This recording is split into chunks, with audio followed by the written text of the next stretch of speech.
this beginner's course for Linux, so far we have gone through quite a few details with respect to Linux commands. In this sectional module, we'll actually get started with the Ansible for server automation, or we'll get overview of Ansible for server automation. Keep in mind that we'll not be covering all the details related to Ansible as part of this beginner's course. There might be additional courses which will cover those details. That being said, from the perspective of getting started with Ansible or getting overview of Ansible for server automation, we will set up Ansible on Ubuntu 20.04. It will act as client. In my case, I have Ubuntu set up on Windows using WSL. I'll be setting up Ansible in it. So you'll be seeing Ansible installed here. Then we'll actually provision a couple of EC2 instances so that we can use Ansible on this machine to interact with these instances to take care of automation on these. Once we set up the infrastructure, we'll actually see how to run Ansible command to perform certain tasks on the remote machines. Then we'll actually go to the details about help related to Ansible. We'll go to the --help command on top of Ansible command, and also we'll go to the details related to the man page, and also we'll actually review the official documentation of Ansible. Most of the times we have to go to the official documentation of Ansible by going to their website. Once we go through the help and documentation, we'll actually come up with a simple problem statement. The problem statement is nothing but to perform tasks such as adding a group and adding user on remote machines, and also enabling passwordless login for them. We'll actually take care of performing those tasks manually by connecting via SSH on the remote machines. Once we understand the required commands to perform those tasks, then we will actually explore relevant Ansible modules and run Ansible commands to perform the same tasks. Once we go through those details by running Ansible commands, then we'll actually get into the details about setting up project. Once the project is set up, we'll first explore Ansible Playbooks. Then we'll actually explore something called as Ansible Roles to perform the same tasks. They're nothing but adding user and group on remote machines and also enabling the passwordless login. In that process, we'll understand not only playbooks and roles, we'll also understand concepts such as variables, loops, tags, etc. By the end of this sectional module, using the use case of creating users and groups, you will get understanding of not only server automation but also how to use tools such as Ansible to take care of it. Make sure you go through each and every lecture in this sectional module and get a fair understanding of Ansible. For all system engineers, network engineers, DevOps engineers, etc., Ansible is a very good skill to have. Whether it is Ansible or any other server automation tool, you should be proficient with. Ansible is widely recognized, and having a fair understanding of Ansible is advantageous for those roles. For other roles such as developers, data engineers, software engineers who actually take care of developing mobile and web applications, Ansible might not be that advantageous, but sometimes if we have to troubleshoot the issues on multiple servers at once, probably Ansible can streamline the process up to an extent. However, there are other tools also which might be simpler than Ansible for your purpose. But for all those system level engineers such as system engineers, network engineers, DevOps engineers, etc., they should be proficient about server automation. Having Ansible as a skill can bring quite a lot of value to their profile. That being said, go through this sectional module and get fair understanding of Ansible from the perspective of server automation. In the process of understanding overview of Ansible, let's go ahead and set up Ansible on Ubuntu. In this case, I'm going to set up Ansible on Ubuntu 20.04, which is set up using WSL on Windows. However, you can pick any Linux-based server. If it is Ubuntu, you should be able to use apt to install Ansible. First, let's try installing Ansible by saying apt install Ansible. As I have logged in as dgadraju, who is a sudoer, I should be able to use sudo like this, and then I can say apt install Ansible. If the apt lists are up to date, it should take care of installing Ansible without any issues. In this case, it is prompting for the password of dgadraju. I have entered the password. Now you can see that it is actually reading package lists. Let's see whether it will be able to pick up Ansible. I think it is able to pick up Ansible. We just have to hit enter to confirm. Now you can see that it is actually taking care of setting up Ansible on this machine. Let's wait until it is completely set up. Then we'll validate to see if Ansible is set up properly or not. When we actually use apt install Ansible, it might not install the latest version of Ansible, but it is good enough to just get started with Ansible. Keep in mind that this doesn't cover all aspects related to the Ansible. We are just getting an overview of Ansible from the perspective of server automation in this sectional module. Now I should be able to say Ansible, hit enter. Let's see what it says. You can see the usage of Ansible. As it is not saying no such command found, as it is actually showing usage, it means Ansible is set up properly. We can also run this command to confirm Ansible is set up properly. It will actually give the version of Ansible that is used as part of the setup process. In this case, Ansible 2.9.6 is set up on this Ubuntu based machine. This is how you can actually set up Ansible quickly on Ubuntu. Now, as Ansible is set up, it is time for us to explore some of the key concepts with respect to Ansible from the perspective of server automation. As part of the previous lecture, we have gone through the details related to setting up Ansible on Ubuntu. Now it is time for us to set up a couple of EC2 instances on AWS so that we can experiment using Ansible from the perspective of server automation. Let's go ahead and provision a couple of EC2 instances and then we will take it further. Let me log in into my AWS account. Now let me click on launch a virtual machine here. Let me say Ansible demo. Let me choose Ubuntu. In this case, I'll be choosing Ubuntu 20.04. Let's make sure we choose t2.micro. It is good enough. When it comes to the key pair, let's pick GS demo key pair. It is set up as part of one of the lectures in the earlier sections in this course. You don't need to touch any of these things. You can actually increase the storage to 16 GB.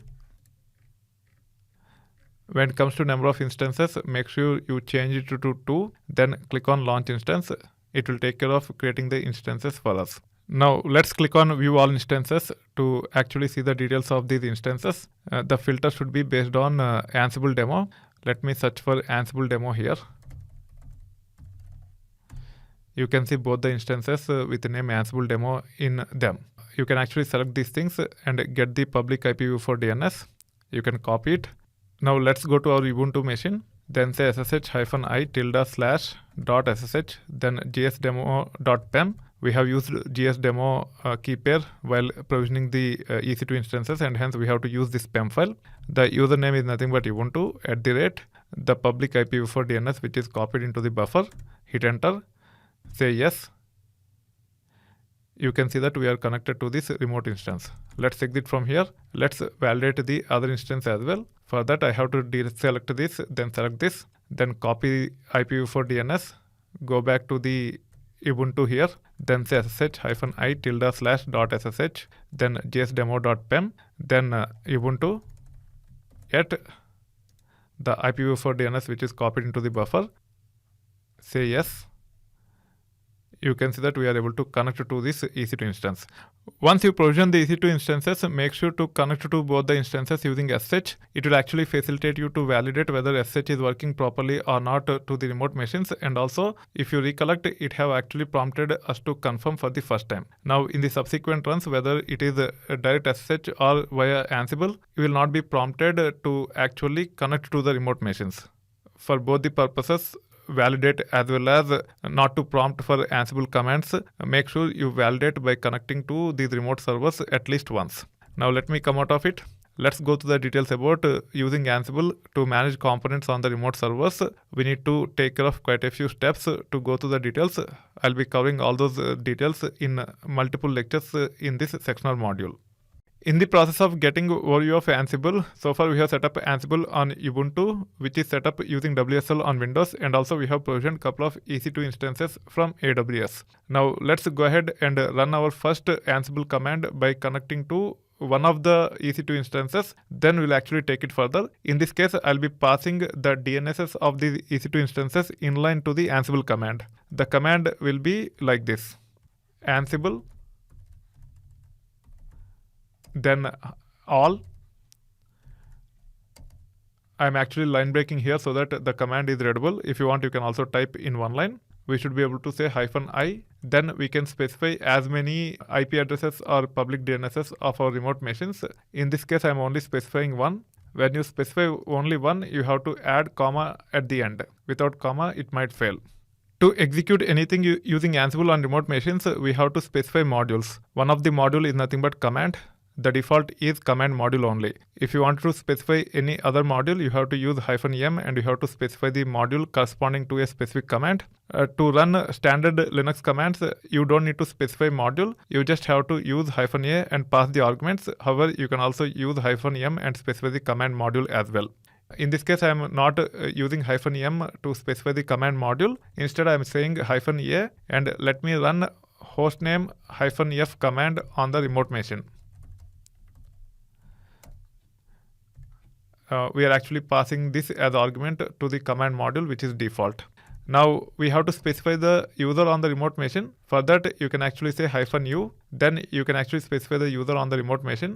It is nothing but Ubuntu. When it comes to connecting to the remote machines, we have to use private key. The private key is nothing but gsdemo.pem, which is under .ssh in the home directory. The way you can specify the private key is like this: --private key.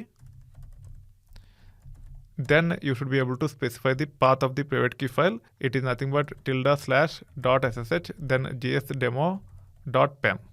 Let's try running this. If it fails, we'll actually go to the help and then we'll take it further.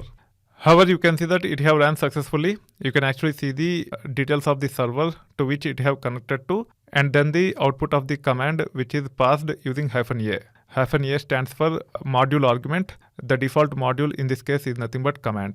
If you want to run this hostname -f command on multiple instances, you just have to update the inventory under -i. I stands for inventory when it comes to Ansible. You should be able to specify both the instances like this. Let's say Ansible space all, then -i. Let's pick the public DNS which is already used here. Then let's go back to the EC2 console. Let's deselect this and then select this. Let's copy public DNS of the other server. Let's paste here. Let's line break. Then say -a hostname -f, then /u Ubuntu, then private key. Let me say double hyphen, then private key, then ~/.sh gsdemo.pem. Now what happens, it will actually connect to both the EC2 instances at the same time, and then it will actually run hostname -f command. Whatever is the output that is generated, it will be displayed here. You can see there are two entries. One is related to first EC2 instance. The other one is related to second EC2 instance. You can see the output of hostname -f command from both the instances. This is how we should be able to use Ansible to actually run the command against multiple instances at the same time by passing the instance details inline to the Ansible command. We can also pass these details via file. Let's go to the details about passing the details via file to run commands on remote machines using Ansible in the next lecture. In the process of understanding Ansible, in the previous lecture, we have gone through the details about running command using command module against multiple instances by passing the server details inline to the Ansible command. Now let's go to the details about how to pass these details using inventory file. For that, first let me say mkdir Ansible demo to create a folder for Ansible. Then let me go into that folder. Let me define a file by name hosts. You can give whatever name you want. In this, let me categorize as all. This is nothing but category. I am actually specifying the IPv4 DNSs for both the instances under all category. I have copied the DNS for the first one. Let me paste here. Let me hit enter. Let me go back to the EC2 console. Let me select the other one. Let me copy the IPv4 DNS related to this one. Let me paste here. Now the inventory is ready. When it comes to the inventory files, it can be simple inventory file like this, or it can be YML file also. In this case, I am using simple inventory file. Now I should be able to use Ansible command like this to run same hostname -f command on both the instances at the same time. However, in this case, I'll be passing the inventory using hosts file. For that, I just have to say -i hosts, then -a hostname -f. This is the command which we are going to run on both the instances. I haven't specified the command module. If I want, I can actually specify the command module by saying -m, then command. Then I should be able to specify the username like this. Then the private key like this.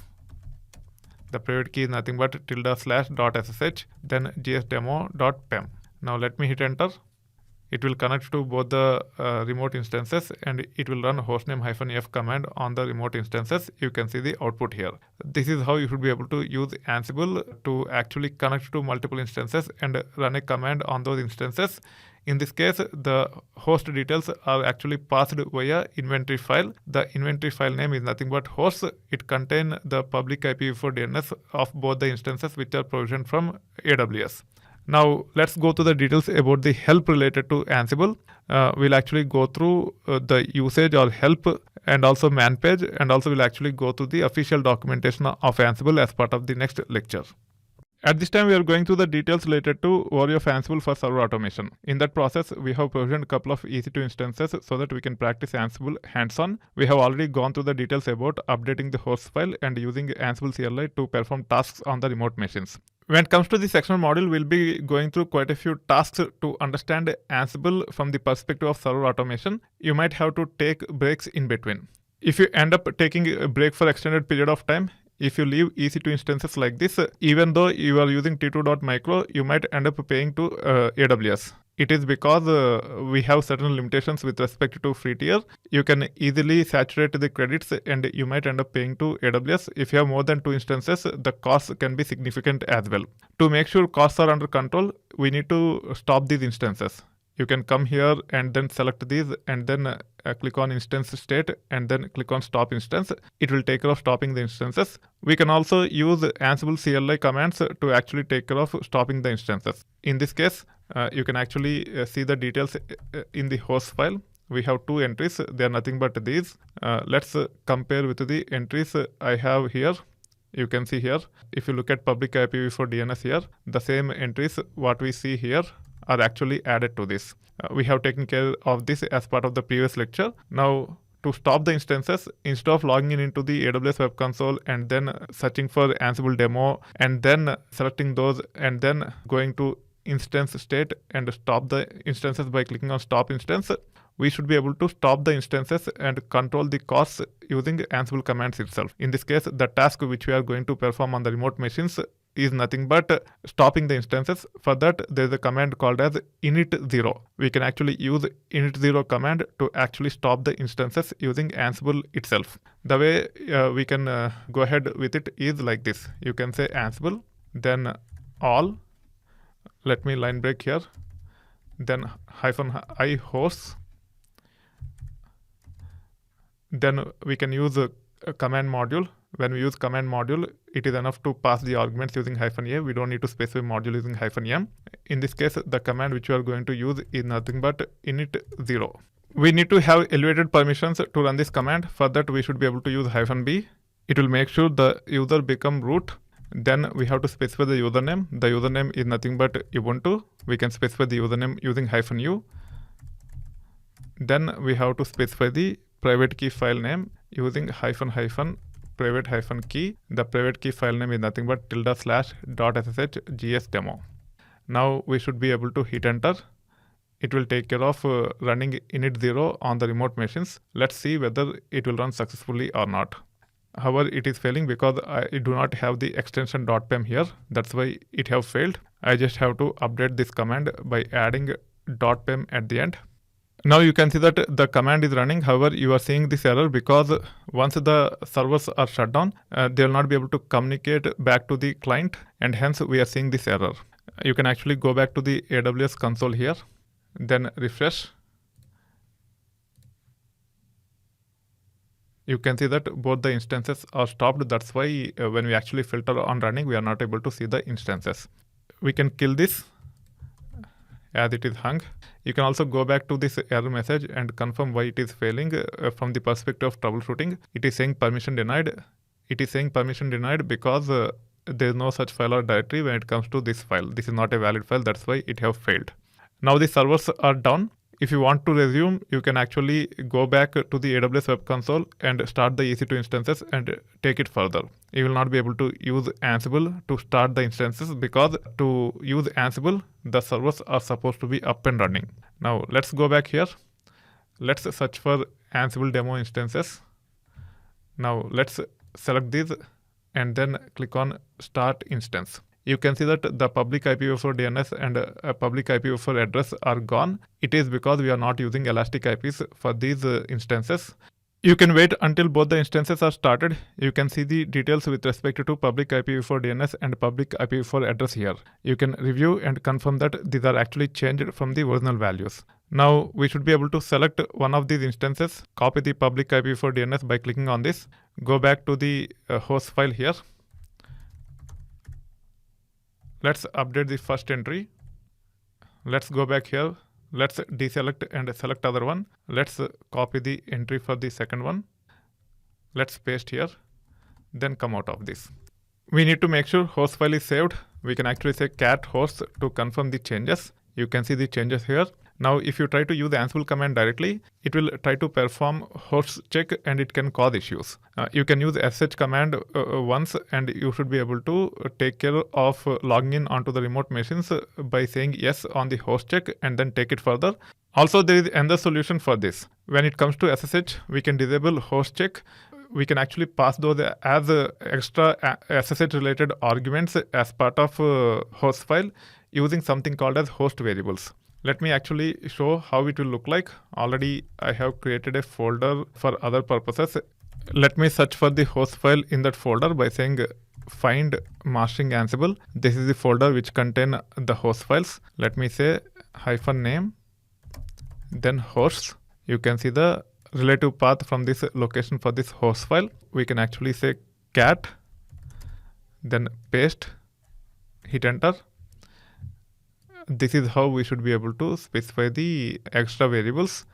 This one doesn't have the variable which actually take care of disabling the host check. I will actually add that. First, let me add these variables to the host file in the current folder.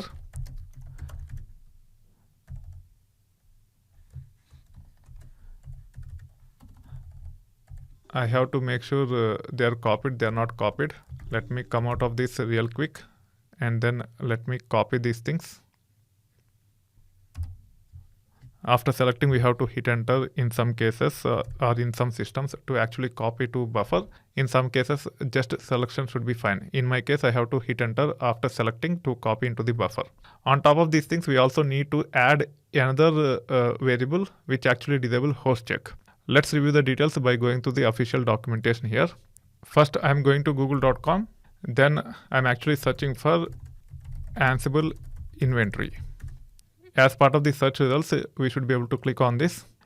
If you review the documentation, if you go to the end, there are quite a few variables which can be added to the host file which start with Ansible. You can see here. You have this Ansible SSH extra args. We should be able to disable host key check using Ansible SSH extra args. Let me see if there is any entry here with respect to host check. Let me search for check in this. There is no example with respect to disabling host check in this. Let's go to google.com again. Search for disable host key check SSH. Hit enter. Now you should be able to use one of these for your reference. Let me actually click on this. This is how we should be able to disable host key check. We just have to copy this. Go to this, in the double quotes, we have to paste. We need to make sure we have -0, then space, then the argument name equal to argument value. It should be no. Let's save and come out of it. Then we should be able to use the same command which we have used earlier.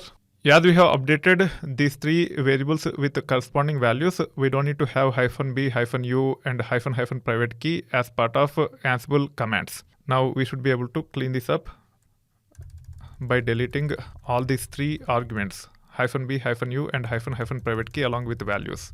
Now, instead of saying init 0, let me say hostname -f to validate whether it will work as expected or not. Now our Ansible command to perform the tasks on the remote machine is simplified. You can see that it is working as expected. Now the approach of performing tasks on remote machines using Ansible is simplified because we have added the required variables with respect to SSH as part of this file. This is how you should be able to make sure you stop the instances whenever you are not using them. Whenever you want to resume, you have to make sure the instances are started. You have to go to AWS Web Console and start for now. Once the EC2 instances are started, you need to make sure you pick the public IPv4 DNSs, update your host file. Also make sure you update the host file with additional variables. They are nothing but these ones: Ansible user, Ansible SSH private key file, Ansible become, Ansible SSH extra args. Then it will work as expected. You don't need to worry too much about host key check if you update the file like this. Make sure you are comfortable with this. It will come quite handy to mitigate the issue of the costs associated with AWS for your practice related to Ansible. As part of this lecture, let's go to the details related to Ansible help or usage, man page, as well as official documentation. You should be familiar about all the three. You should be able to leverage whatever is required depending upon your situation. To get the help or usage of Ansible, you can actually say Ansible --help. Already we have used quite a few control arguments while exploring Ansible to run command on remote machines. They are nothing but --, private key to pass the private key file, and also -u to pass the remote user. We have used Ubuntu as remote user, and also we have used -a to pass the arguments for the command module. Also, we have seen how to pass the module using -m. You can see the details about whatever control arguments that are used so far. We have used -m, -a, -u, and also --, private key. Also, we have used -i to pass the inventory. This is how you should be able to get details about the control arguments that are used. You can also use man page by saying man Ansible. It will give you all the details about the control arguments that are available on top of Ansible. As and when it is required, you should be able to review the details even using man page. More than these two, Ansible official documentation is very important. You should not be using command module to actually take care of whatever you wanted to take care on the remote machine. Instead, you have to use Ansible modules. It is very important for you to relate your commands to the Ansible modules and use Ansible modules to take care of managing the components on the remote servers. You will only get those details by going to the official documentation of Ansible. To go to the official documentation of Ansible, you just have to go to your browser. Once you are in the browser, you should be able to say Ansible documentation. You can go to this one, docs.ansible.com. Ansible is primarily developed using Python as programming language. You should be able to see all the details with respect to Ansible documentation here. Let's click on this one. You can see the details here. Let's go to the user guide. Now you can actually go to the details here. In this case, we're actually talking about running ad hoc commands. You should be able to click on this to understand how to run ad hoc commands. We have already seen example using -em command with argument. However, you should not be using command for everything. You have to use appropriate modules based upon the Linux command you want to run. Unless and until you have fair understanding about underlying Linux commands, you will not be able to use modules appropriately. We can actually click on this link to get more details about modules and then click on this. You can see 3 examples with respect to using modules to run certain things on the remote machines. The modules that are being used are nothing but service, ping, and command.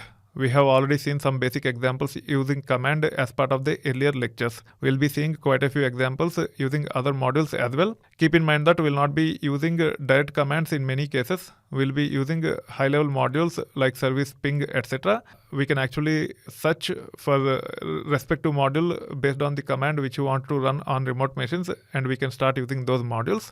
Modules comes handy while developing the Ansible Playbooks as well. Ansible Playbooks play a role of maintaining the state of the nodes that are managed by Ansible. I'll be covering quite a few details with respect to Playbooks as well in this section of module. Before wrapping up this lecture, let's go to the details about how to get the module details based upon the task which we wanted to perform. Let's say I would like to add user on both the instances. I would like to see which module should be used to add the user. Let me go to the google.com here, then say Ansible add user Ubuntu module. You can actually see that there is a module by name user. You can click on it and you should be able to go through the documentation. We'll perform a task and you will understand how to interpret this information while performing the task. As part of the next lecture, let's go ahead and add user on both the EC2 instances which we have provisioned earlier using Ansible. As part of this lecture, let's go to the details about adding an user on the remote machine. The username is nothing but dev1. We'll be adding a group called as dev. We'll be making sure dev1 is added to the group dev. Also, while adding the user dev1, we want to make sure the user have the home directory, and also I want to facilitate that I should be able to log in into the system using user dev1 without entering the password, which means we need to pass the public key onto the authorized keys under user dev1.sh folder. Let's go to the details so that you understand what I'm talking about. First, we need to make sure we connect to the remote machine, then we have to add the group, then we have to take it further. In this case, let me pick the public IPv4 DNS of this server. I have clicked on it to copy. Now let me go to the Ubuntu machine. Now let me say ssh -i /.ssh, then gsdemo.pem, then Ubuntu @public IPv4 DNS. Now let me hit enter. I am connected to this remote machine. As Ubuntu is sudo var, we should be able to use sudo to run any command. Let's start with group add, which will facilitate us to add a group. The name of the group which we are going to add is nothing but dev, and hence let me say dev. Now the group is added. Now let's go to the details of adding user by name dev1 to group dev. First, let's review the usage of user add command. For that, I can say user add --help. To get the usage on user add, we don't need to use sudo. You can actually see all the control arguments. In this case, we would like to configure bin bash as the default shell. We should be able to use -s to actually specify default shell for the user. On top of it, we would like to create home directory. For that, we have to use -m. It will take care of creating the home directory. Also, we need to use -g so that we can specify dev as the primary group while adding the user. Now the command will be like this: sudo user add, the username is nothing but dev1, -g primary group, which is nothing but dev, -m to make sure home directory is created. Also, I would like to add -s, then say bin bash, so that the default shell is bash for this user. To validate whether the user is created as per the expectations or not, we should be able to run command called as id, then dev1. You can see the details about the group for this user. The primary group is nothing but dev. Also, you should be able to use sudo su, then dev1 like this to log in as a dev1 user. Now let me hit enter. You can see that I'm able to log in using sudo. However, to log in from the remote machine, I need to make sure I create a folder by name .ssh in this. Let me say ls-altr. You can see that there is no .sh folder. To create .sh folder quickly under this user, once we get into this user, we should be able to use command called as ssh-keygen. You just hit enter whenever it prompt. It will take care of creating a hidden folder called as .ssh in the home directory. You can review. There is .ssh folder here. Now we need to make sure authorized keys is there in this folder with the public key of the key pair which we are going to use to connect to this user on this system. Let me exit. Now I'm logged in as Ubuntu. You can see here. Under Ubuntu also there is a hidden folder by name .sh. You can see here. Now if I say ls-altr.sh, we have authorized keys. We should be able to copy this authorized keys under /home/dev1/.sh. Also, we need to make sure the ownership is changed for dev after the file is copied. To copy, I should be able to say sudo, then cp.sh, then authorized keys. The target folder is nothing but home dev1, then .sh. Now the file is copied. You can validate by saying sudo ls-altr, then copy paste this one. You can see there is the authorized keys. However, it is owned by root and hence it might not work. To make sure it works, let's change the owner to dev1 and group to dev. For that, we should be able to use sudo command like this and say chown, then dev1:dev, then /home/dev1/.sh/authorized keys.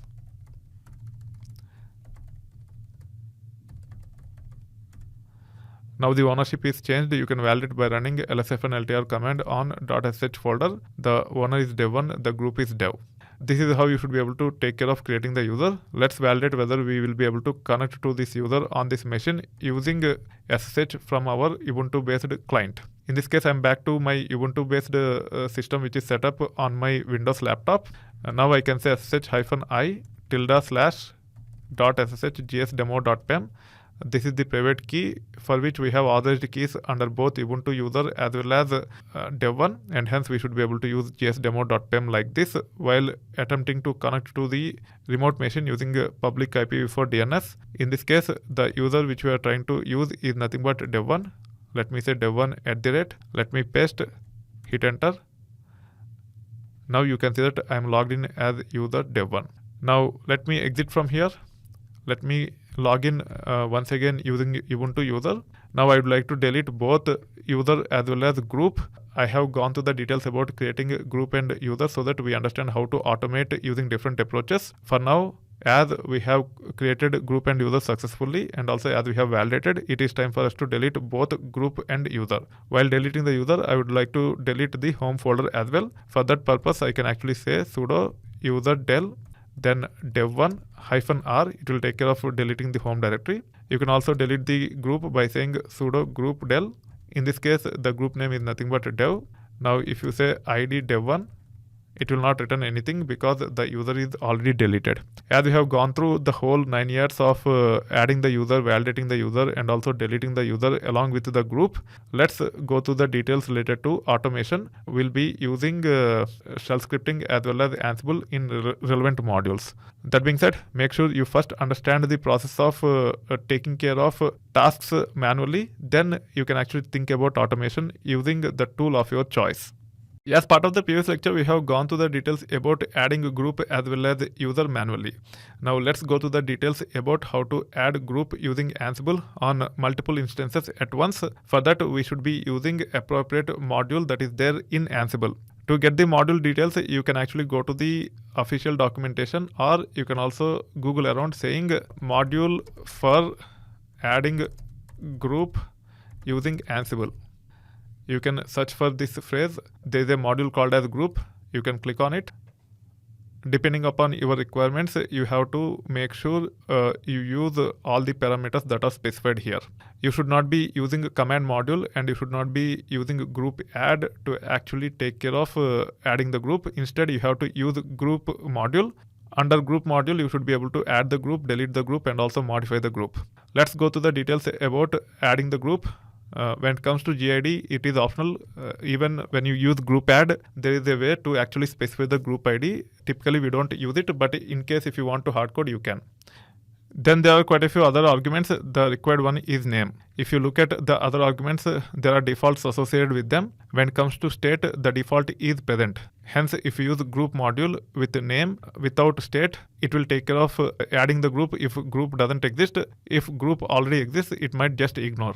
If you use absent for state instead of default one or present, then the group will be deleted. Let's go to the details about using Ansible CLI, where the module group will be used to actually add group in multiple instances at once. Let me go back to the Ubuntu here. In this case, I can actually say Ansible all.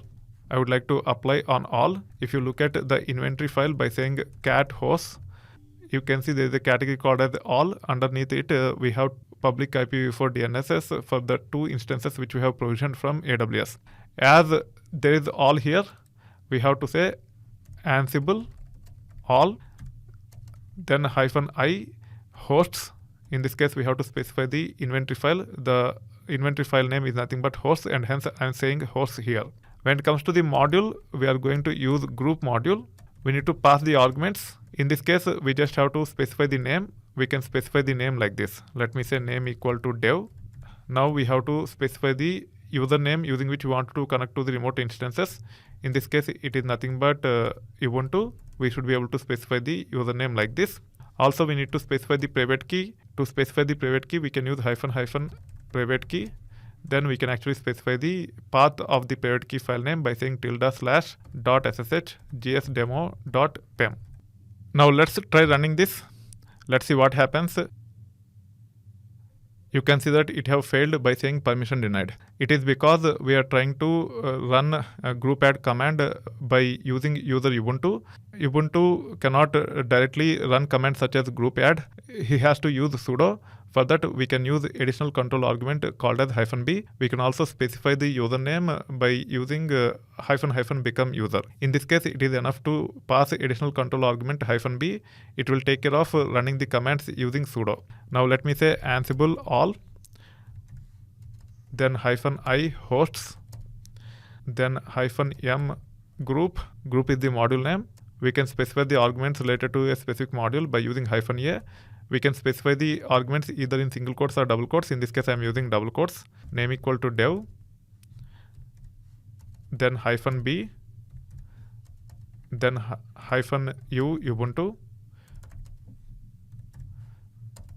then -private -key ~/.ssh gsdemo.pem. Now let's try running this to see if it works or not. Keep in mind that it is not mandatory to follow the same order. You can actually pass these arguments in any order, but I typically follow this order. I start with inventory, then module, then arguments, then the connectivity information. Now you can see that the command ran successfully. You should be able to see the details about the group. The group ID is nothing but 1001. The name is dev. The state is present. System is false. I don't know what system actually mean. If you try to run the same command again, you might just get the details about whether the group exists or not. Now you can see that it is all in green and it is actually saying the group exists. By looking at the state, you can confirm whether the group exists or not. Now, if you wanted to delete the group, all you need to do is you just have to add additional argument. The argument is nothing but state. The default is present. In case if you want to delete, you just have to say absent. It will take care of deleting the group. However, if there are any rules that are applicable while deleting the group, those rules will be enforced by the underlying operating system. You might not be able to delete all the time. If there are no users associated with the group, you should be able to use this approach and you should be able to delete the group without any issues. Let me run this. Now the group is being deleted on the remote machines. You can see that the group is deleted. That's why it is saying changed equal to true. The group name that is affected is nothing but a dev. Now the state of that group is nothing but absent. To recreate, again, you can actually use this command without any state. Default is present and hence it will take care of creating the group for us. This is how you should be able to use group module to add the group on multiple instances at once using Ansible. At this time, we are going through the details about adding a user on remote machines using Ansible. We also wanted to enable passwordless login. In the process, so far we have added the group. Now it is time for us to add user to that group. When it comes to the user add command, we have to specify the group using -g. On top of group, we also want to make sure home directory is there for the user. Also, we would like to use bin bash as the default shell. We need to keep these in mind while exploring appropriate Ansible module to add user. As we have seen with respect to group, even for user there is a module. For group it is group module. For user it is user module. Let's look at Ansible user module documentation. I'm just searching for it in Google. Now I should be able to click on it to get the documentation related to user module. You can see that there are quite a few control arguments. The most important one is nothing but name. You can see that it is required. You have to specify name as the key for the argument and you have to specify the name of the user. We'll be using dev1. When it comes to creating the user, we want to make sure home directory exists for the user and also the user is added to dev group. Also, we need to make sure the default shell is bin bash. Let's explore the arguments for those requirements. You can see there is something called as home. However, you can actually use home to actually customize the path of the home directory. To make sure we have home directory for the user, we have argument called as create_home. The default is yes. If you don't specify, it will automatically create the home directory. If you don't want to have home directory, then you have to say create_home equal to no. Keep in mind that in the earlier versions, there is no underscore in create home. Starting from Ansible 2.5, we have underscore in create home. On top of create_home, we also need to consider group to specify the group name. In this case, the group name is nothing but dev. Now we can also scroll down to shell. There is an argument called as shell. We should be able to specify the shell we want to use. You can actually go to the details here. On Mac, before Ansible 2.5, the default shell for non-system users was user bin false. However, since Ansible 2.5, the default shell for non-system users on Mac OS is bin bash. I am not sure about default on other operating systems. We will be specifying bin bash using shell so that the user is created with bin bash on the remote instances. Now, as we have explored all the important arguments that are supposed to be specified while adding user using Ansible, let's go to the Ansible command to make sure the user is created as per our requirements. Now I am going to the Ubuntu. I can actually say Ansible all, then -i hosts. When it comes to the module, the name is nothing but user, and hence we can specify user like this. Now we can say -a to pass the arguments. The arguments can be passed either in single quotes or double quotes. I am using double quotes here. The name is nothing but dev1. Make sure there are no spaces before and after equal to while specifying the arguments along with the keys. On top of name equal to dev1, we need to specify create_home equal to yes.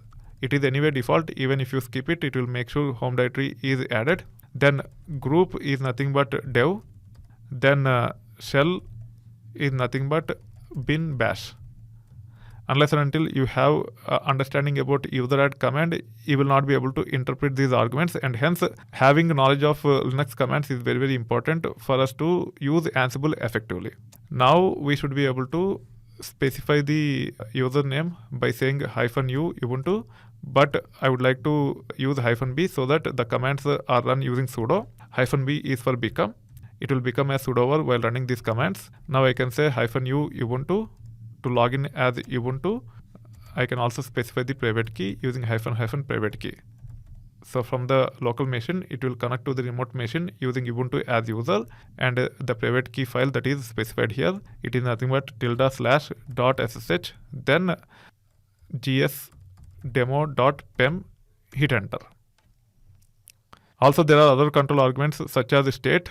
Default is present. It will make sure the user is added if the user doesn't exist. If the user is already added, it will just return saying that user present. If you want to delete the user, you just have to pass state equal to absent. It will take care of deleting the user for us. Now let me run the command once again to see what it says. You can see it is all in green. When it comes to the username, it is nothing but dev1. The shell is nothing but bin bash. The state is present. The group is nothing but 1001, which is nothing but ID of the dev group. When it comes to other details such as home, you can see details here. In this case, it haven't changed anything because the user is already added. If you review the output of the previous command, it actually says changed equal to true because it have changed the state of the system. That's why it is saying changed equal to true. This is very, very important for you to understand. Now, if you wanted to delete, you just have to say name equal to dev1 and state equal to absent. It will take care of deleting the user. Let's try it out here. In this case, I'm going to delete. For that, I can just say name equal to dev1, which is nothing but the user one. Then we can actually say state equal to absent.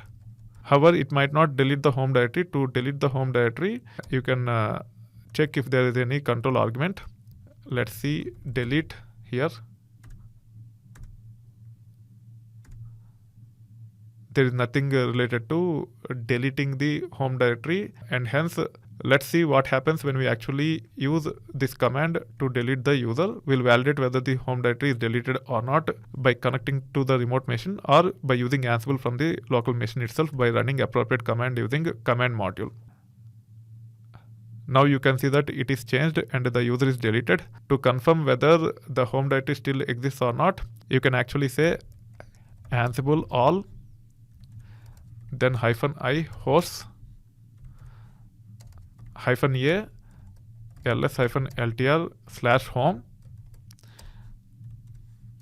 -u Ubuntu, then -private key. The private key is nothing but ~/.ssh gsdemo.pem. Now let's hit enter. It will connect to the remote machine and it will actually show what all we have under home. You can see that dev1 folder is not deleted when we actually deleted the user. Probably we might have to use appropriate argument to take care of deleting the home directory as well. This is how you should be able to validate using Ansible itself. Now I am not going to delete the home folder. If you want, we can actually use appropriate module, or we can also use command module by using appropriate command. In this case, I'm not going through those details. I'm directly running the command to add the user. It will take care of adding the user for us on both the servers. You can see that the user is added, the changed is true. When it comes to state, it is present. You can validate once again by running the same command. You can also use command module and say id dev1 to confirm whether the user is added or not. I should be able to replace ls-ltr/home with id dev1 to confirm whether the user exists on both the instances or not. This is the command which you want to run on both the instances. Let's see what it actually says. This is another way of validating whether the user is created successfully or not. You can see the details here. User dev1 is there on both the instances. You can also validate the group. The group is nothing but dev. You can compare the group ID associated with this group as part of this output. It is same. So when it comes to command to add user using user module leveraging Ansible, whatever group you are seeing here is related to ID, not the name. This is how you should be able to add the user using Ansible module called as user leveraging Ansible. Now it is time for us to enabling the passwordless login to this user on the remote machine. Let's go to those details as part of the subsequent lectures. As we have understood how to add group as well as user using appropriate modules in Ansible, let's go to the details about adding folder called as .sh. Once folder.sh is added onto the remote machines using Ansible, we'll also see how to update authorized keys in that folder. That being said, first let's validate whether .sh folder exists on remote machine or not. For that, we should be able to use Ansible command module, and we should be able to run ls-altr on home directory. It will be like this: Ansible all, then -i host, then -a ls-altr/home/dev1, that is the user which is added as part of the previous lecture. Then we have to specify the username. Before specifying the username, let me say -b so that user Ubuntu can actually run this command ls-altr/home/dev1 which is owned by user dev1. Then I have to specify the username. I can specify the username by using -u like this. Then I should be able to specify the private key by saying --private -key, then ~/.sh, then gsdemo.pem.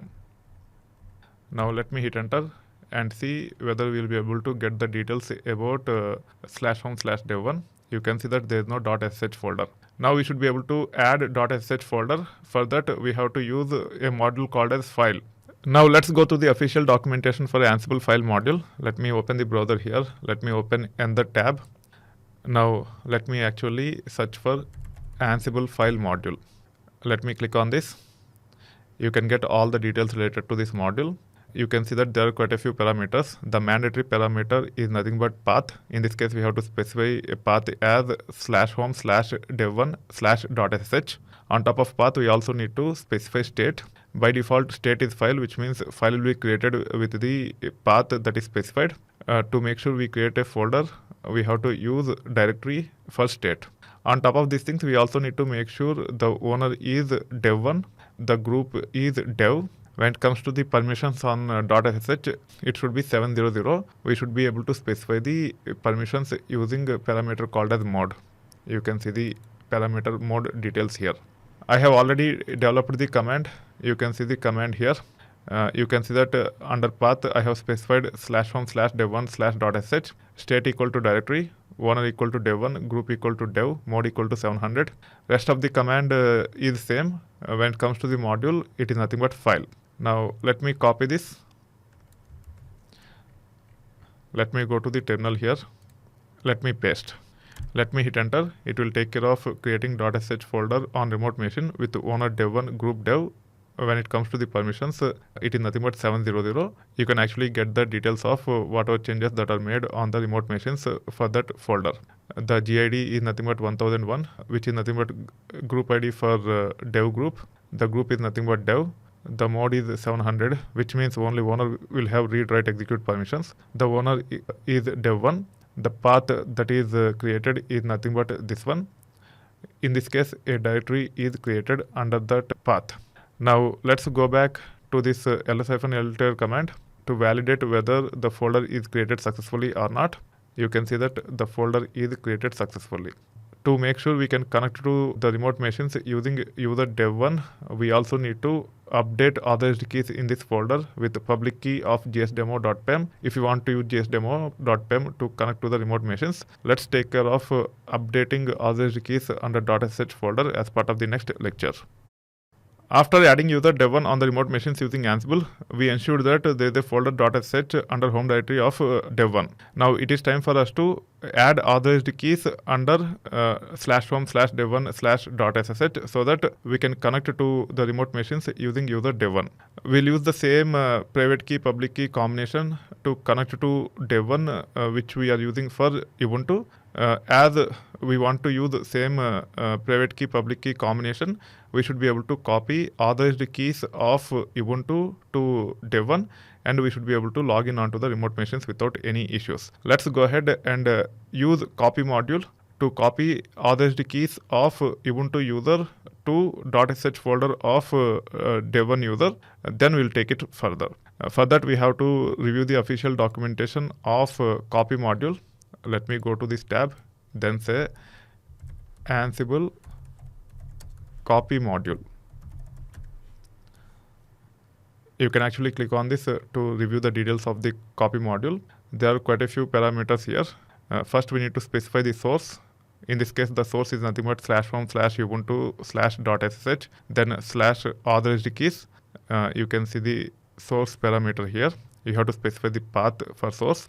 We also need to specify the destination. The destination is nothing but /home/dev1/.sh/authorized keys. In this case, you can use copy module to copy the files from client onto the remote machines, as well as from one location on the remote machine to another location on the remote machine. We just have to add a remote_src equal to yes to make sure we say that the source which is specified is source on the remote machine, not on the client. We have to use remote_src and we have to say yes for this parameter. On top of these things, we also need to make sure we use owner. In this case, the owner on the destination. The owner on the destination should be dev1. The group should be dev. The properties should be read-write only for owner, which means mode should be set to 600. I have already developed the command here. You can see the command. Let me scroll down. The command is nothing but this one: source equal to home ubuntu.sh authorized keys, destination equal to home dev1.sh authorized keys, remote_src equal to yes, owner equal to dev1, group equal to dev, mode equal to 600. Now we should be able to run this command. Before running this command, let's validate whether .sh have authorized keys or not. For that, we can use the same ls-ltr command. In this case, we have to say /.ssh after home dev1. Let me add .sh to this ls-ltr command and see if authorized keys exist in this location. You can see that there is no authorized keys in that location. Now let me go here. Let me copy this. Let me go back to the terminal here. Let me paste. Let me hit enter. Now you can see that authorized keys is created on the remote machines. You can get all the details by going through this output. You can also validate by running ls-ltr command, which we ran earlier. When we ran earlier, we haven't seen authorized keys under this location. Now you can see the authorized keys. As authorized keys is also copied, now we should be able to validate to confirm whether we'll be able to connect to the remote machine using user dev1 or not. For that, it is very simple. Instead of running ls-ltr command as user Ubuntu, we should be able to run using user dev1. So in this case, I can hit up arrow. Then I should be able to replace the user with dev1. As dev1 is user for this folder, he should be able to run ls-ltr command without any issue. Now let's remove -b. -b is primarily to become sudoer, to run commands using sudo. In this case, dev1 is not sudoer and hence it might fail. However, it is not required because dev1 is the owner for this folder and also the file authorized keys in this folder, and hence this command should work. If it runs successfully, then it actually validates the passwordless login using user dev1 onto the remote machines. You can see that it is working as expected. You can also say sh-i ~/.sh gsdemo.pem. When it comes to the user, it is nothing but dev1. Then we have to specify the public IPv4 DNS of these remote EC2 instances.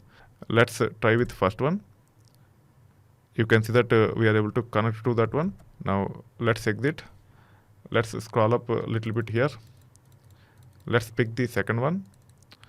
Let's say sh-i /.sh gsdemo.pem Ubuntu at paste the public IPv4 DNS of the second instance. Run lsfn ltr command directly like this.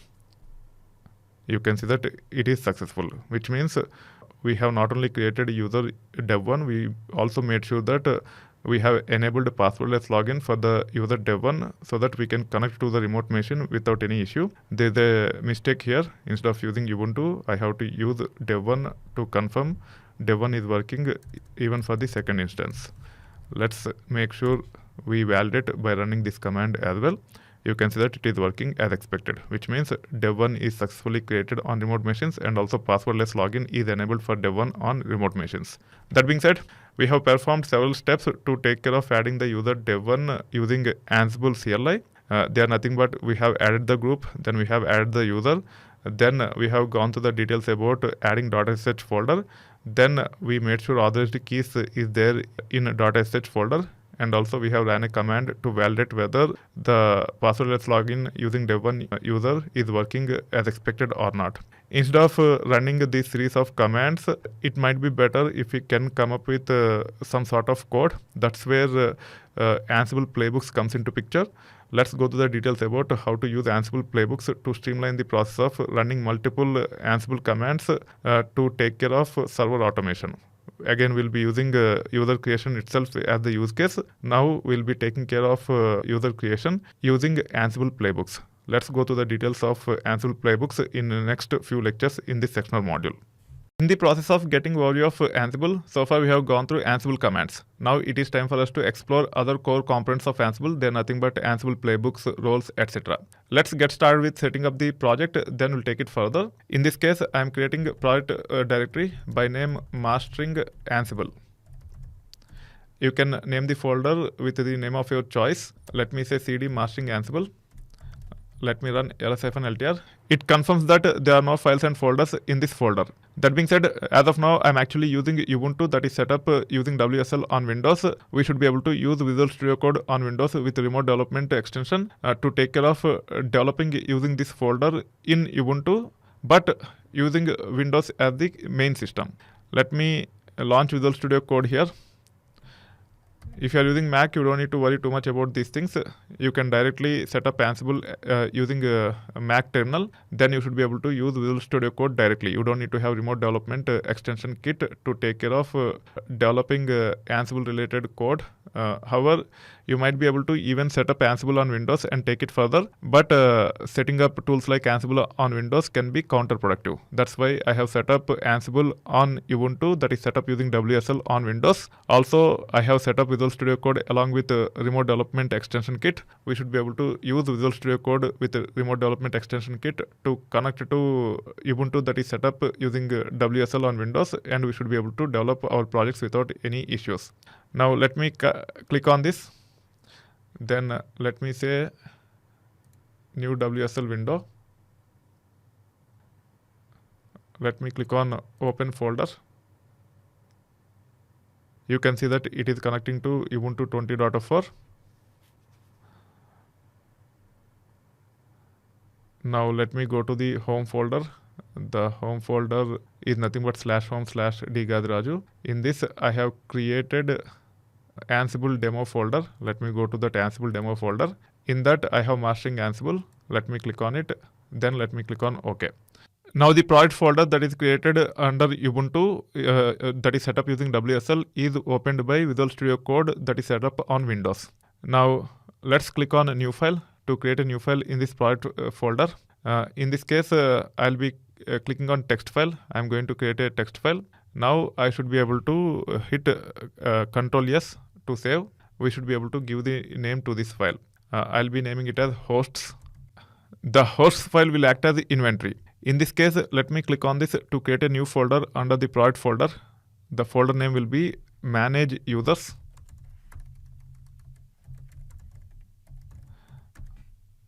Let me move this host file into this manage users. Let me say move. Now the host file is part of manage users. This should be updated with the inventory, which is nothing but the IPv4 DNS of remote systems. Let's get to those details and then we'll take it further. For that, I'm actually going to my Ubuntu. Let me say cd dot dot. Let me say ls-ltr. You can see the host file here. Let's say cat hosts. Hit enter. Now you should be able to copy these 3 lines. Then paste here. Now the host file is ready. We should be able to launch the terminal. This terminal is related to the Ubuntu using which this project is set up. Now we should be able to go back to this material and then copy one of the commands which can be used to validate whether everything is working as expected or not. In this case, it will just connect to the remote machines using Ubuntu user, then run ls-altr on home dev1. Let's go here. Let's paste it. Let's hit enter. However, it is failing. Let's see why it is failing.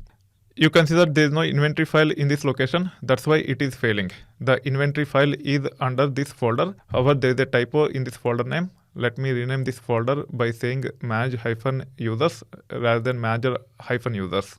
Now I am fixing the folder name. Now I should be able to get into the folder manage-users. Now I should be able to run this command.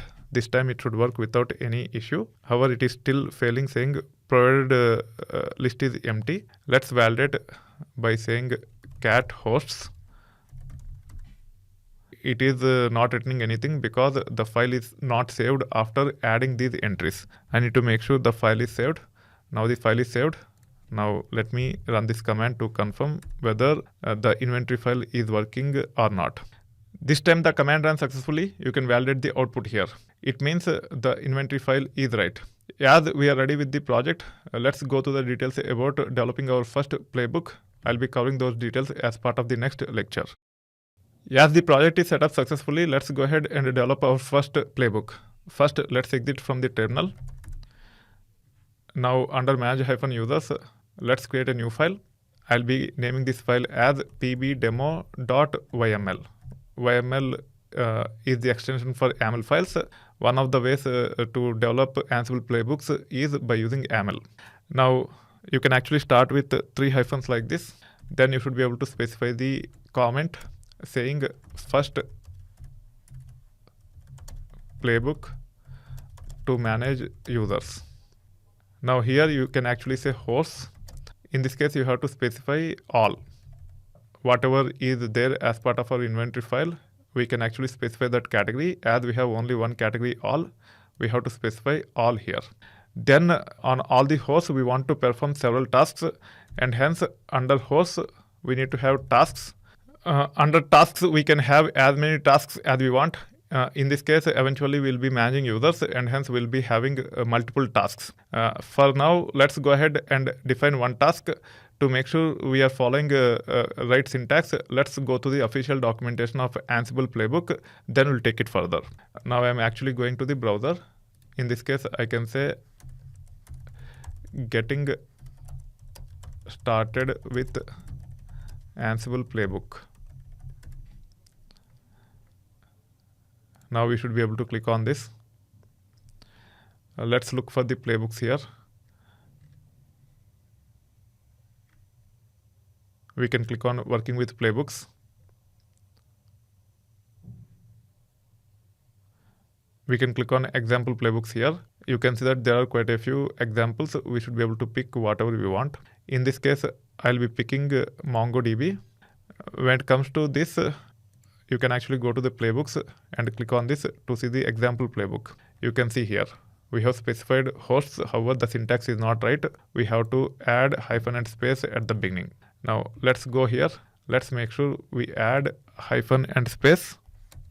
Then we need to indent for tasks. This is the YML syntax. We need to follow this, otherwise it will not work. Under tasks, we can have as many tasks as we want.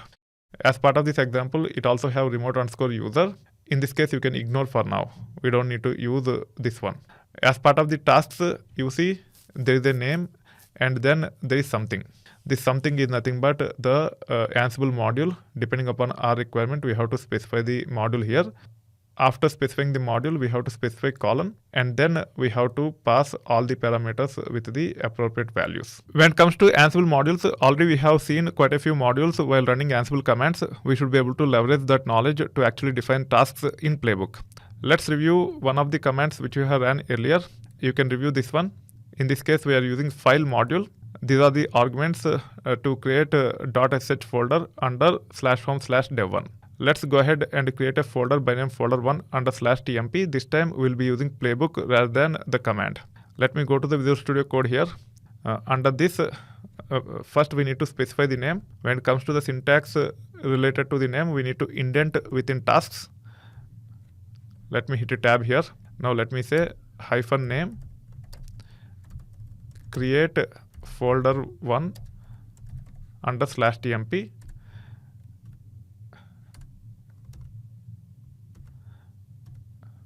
Again, we need to indent here. Then we have to specify the module name. In this case, we are going to use file module because we are trying to create folder1 under /tmp.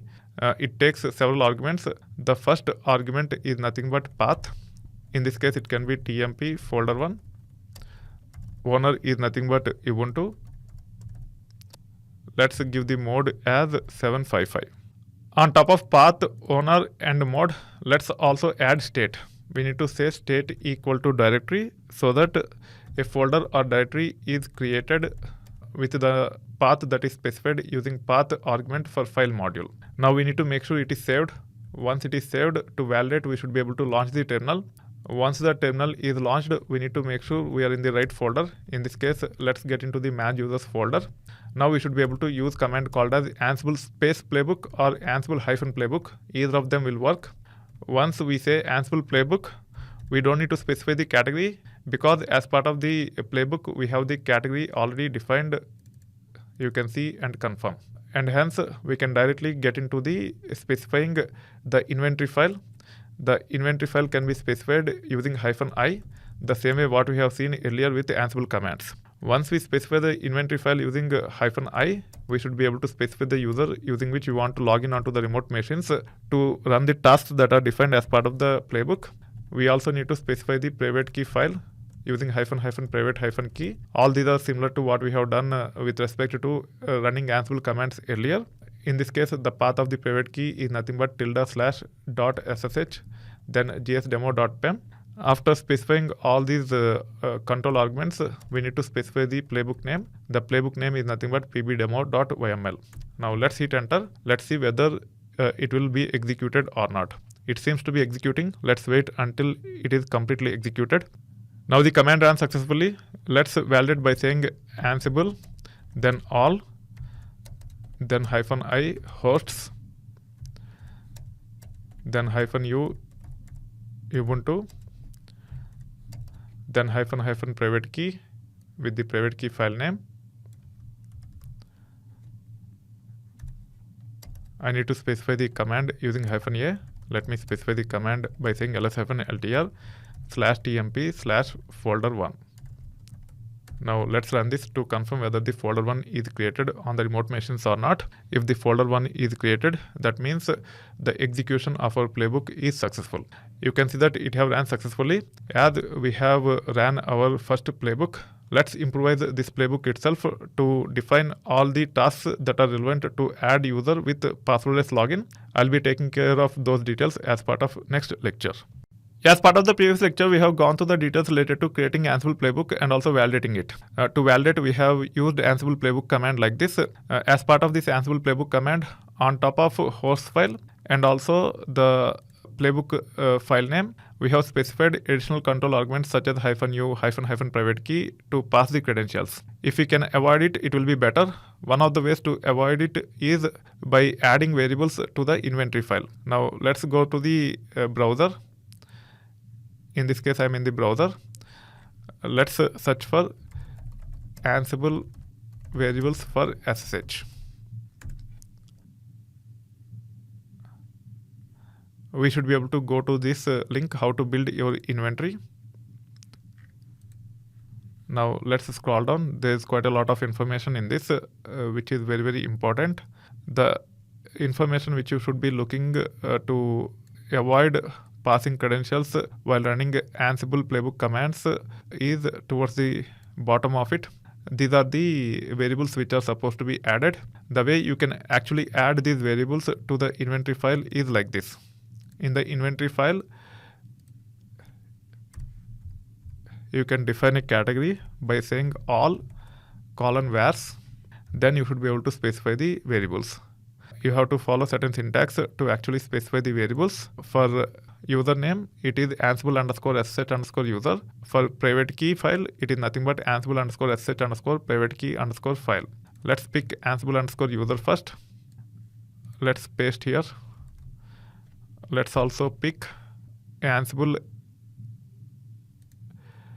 SSH private key file. Let's paste here.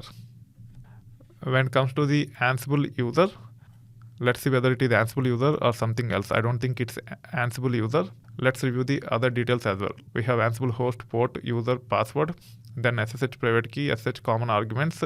Let's see if there is any variable by name SSH user. We have variables to become super user. We should be able to use Ansible _become if it is required. I'll be adding that also. I think with respect to user, it is Ansible user only. Let's try it. If it fails, we'll actually fix it at a later point in time. I'll also use Ansible _become. This is yes, so that the commands are run using sudo permissions. The private key file name is nothing but /home/dgadiraju. You can also try with tilde to see if it works or not. If tilde doesn't work, just specify the fully qualified path like this, then .sh, then gsdemo.pem. When it comes to the user, it is nothing but Ubuntu. Now let's save this. Let's validate whether this will work or not. To validate, all you need to do is you can say Ansible Playbook -i hosts, then directly pbdemo.yaml. You don't need to use these additional control arguments to pass the credentials. If variables are set up properly as part of our inventory file, it should work without any issue. It seems to be running. Let's wait until it is completely run. You can see that it is successfully run. As folder 1 is already existing, it is saying changed equal to 0. Otherwise, it will be changed equal to 1, which means the approach have worked even though there are no changes on the remote servers. This is how you should be able to define the variables to avoid passing credentials at the runtime while running Ansible Playbook command. As we have successfully developed our first playbook and also validated it, now it is time for us to update it from the pursuit of managing the users. Also keep in mind that we have updated the variables in the inventory file so that we don't need to pass credentials at the runtime. That being said, from the perspective of managing the users, earlier we have gone through the details about creating the group. The group is nothing but dev. For that we have used group module. Then we have created user using user module. The username is nothing but dev1. The user is also added to group dev. Also, we made sure that home directory is created for this user. The default shell is nothing but bin bash.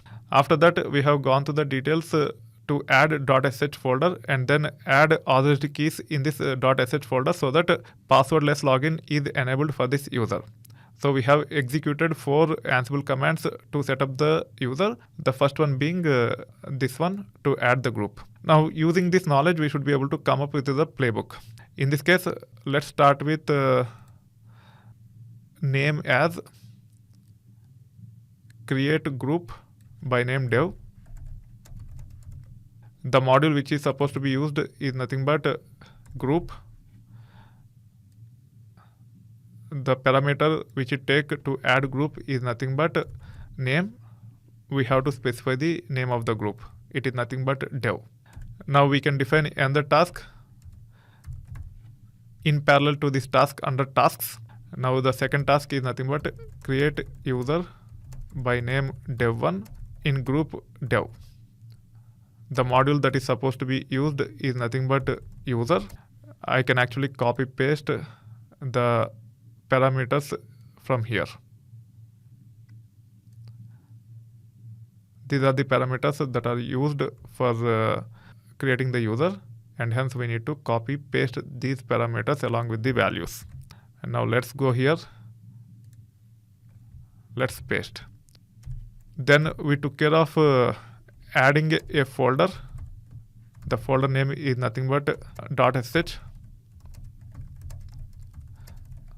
It is created under the home folder of user dev1. The module that is used is nothing but file. We can pick the parameters from here. Let me copy this. Now let me paste here. Then we have copied authorized keys from ubuntu.sh folder to dev1.sh folder.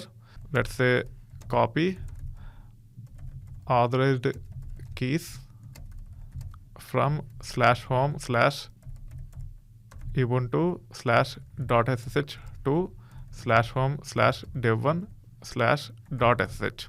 The module that is used for that is nothing but copy. We should be able to get the parameters from here.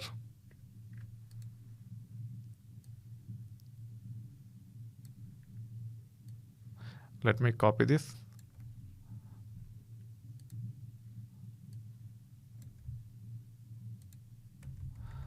Now it is copied. Let me paste here. For the readability purpose, after each and every task, I'll be having a blank line. Let me have a blank line here. In the similar manner, let me have blank line here and also blank line here. Now let me save it. Now it is saved. Before running this playbook, let's make sure the group as well as the user are dropped. For that, we should be able to use Ansible commands directly. Let me come up with those commands here. First, I would like to delete the user. Then I will delete the group. Let me copy this, paste here. To delete the user, I just have to say state equal to absent. And also I can say force equal to true so that the user is deleted. Now I should be able to copy this. Then I should be able to run it either using this one, which is nothing but terminal, or I should be able to use even the terminal within Visual Studio Code. I'll be using this one. Let's see whether the user will be dropped or not. You can see that the user is dropped. Let's go ahead and drop the group as well. To drop the group, the command is nothing but this one. We just have to say state equal to absent. Now let me copy this.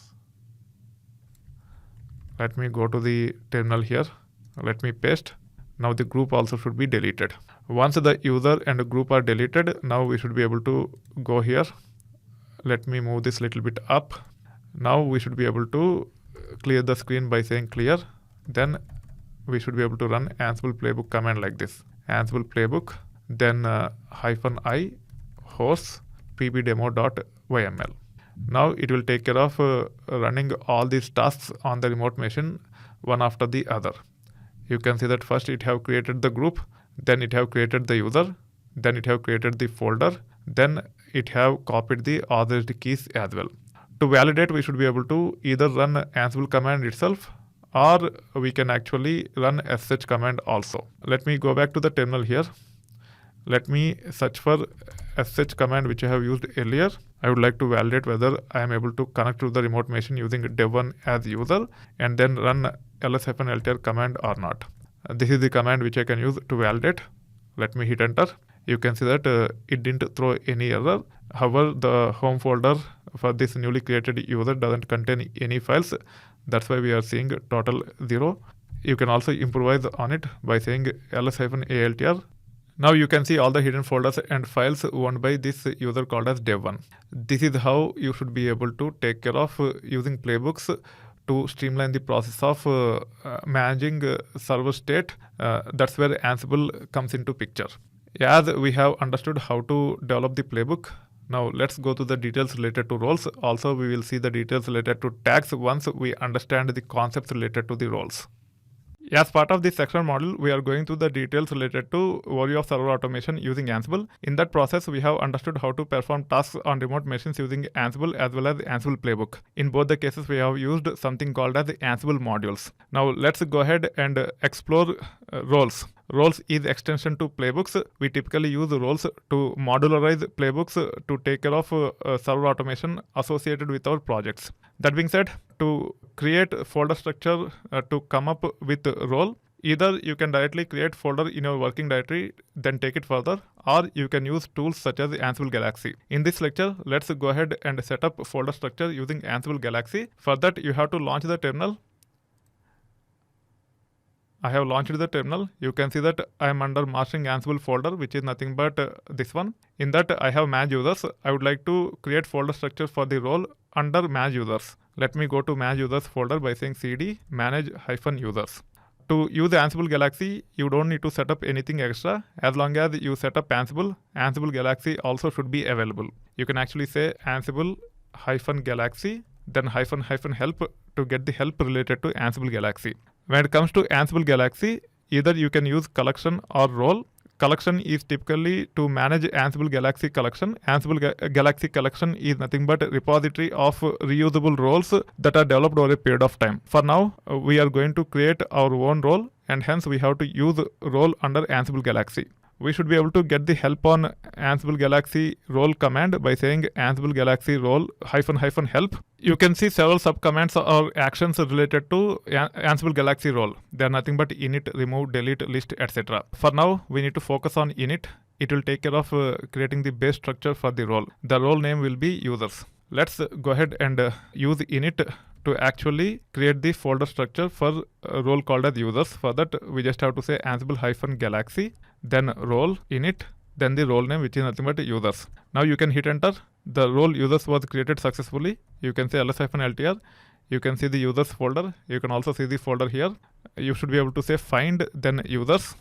You can actually see all the subfolders and files that are automatically created for us. We have folder called as tasks, defaults, meta, tests, templates, handlers, vars, etc. Most of these subfolders have main.yml. Tasks is the most important one. We need to make sure we use tasks to develop the tasks which will be triggered from our playbooks. Let's go through the details about coming up with our playbook leveraging the role called as users. I'll be covering those details as part of the next lecture. Yes, we have come up with the folder structure for the role using Ansible Galaxy command. Now let's go to the details about developing the tasks that are related to our playbook. For that purpose, we should be able to pick up the tasks that are already there as part of the existing playbook. The existing playbook name is nothing but pbdemo.yml. You can see it is there under Mange users folder. It is already opened here. Now let me copy the contents from here. You don't need to copy everything. You have to just start from this line, and you can actually copy all the lines from here, or you can also type if you are interested in typing. Now we should be able to go to the users folder. The important folder with respect to tasks is nothing but tasks folder. Now let me expand this. Let me go to the main.yml. After this comment, we should be able to paste. However, as we have copied the content under tasks, you can see that these lines are indented to 2 levels. Now we have to unindent. For that purpose, we have to select all these lines. Then we have to hit Shift Tab twice. Now you can see that it is unindented and we should be able to use it. Now make sure this file is saved. You can actually watch here. If it is not X, if it is circle, then it is not saved. You need to make sure it is X here. I have saved it already. Now I should be able to create a playbook under working directory Mange users. I'll be naming it as pb users role.yml. Typically, we name this as site.yml or main.yml, etc. But in this case, I have named pb users role.yml. Now in this, we have to come up with the rest of the details which can actually trigger the role. You just have to copy these lines, then paste under pb users role.yml. Under hosts, instead of saying tasks, you have to say roles. Once you say roles, you should be able to give the role name like this. In this case, we just specify the folder name associated with the role, which is nothing but users. Under users, we have tasks.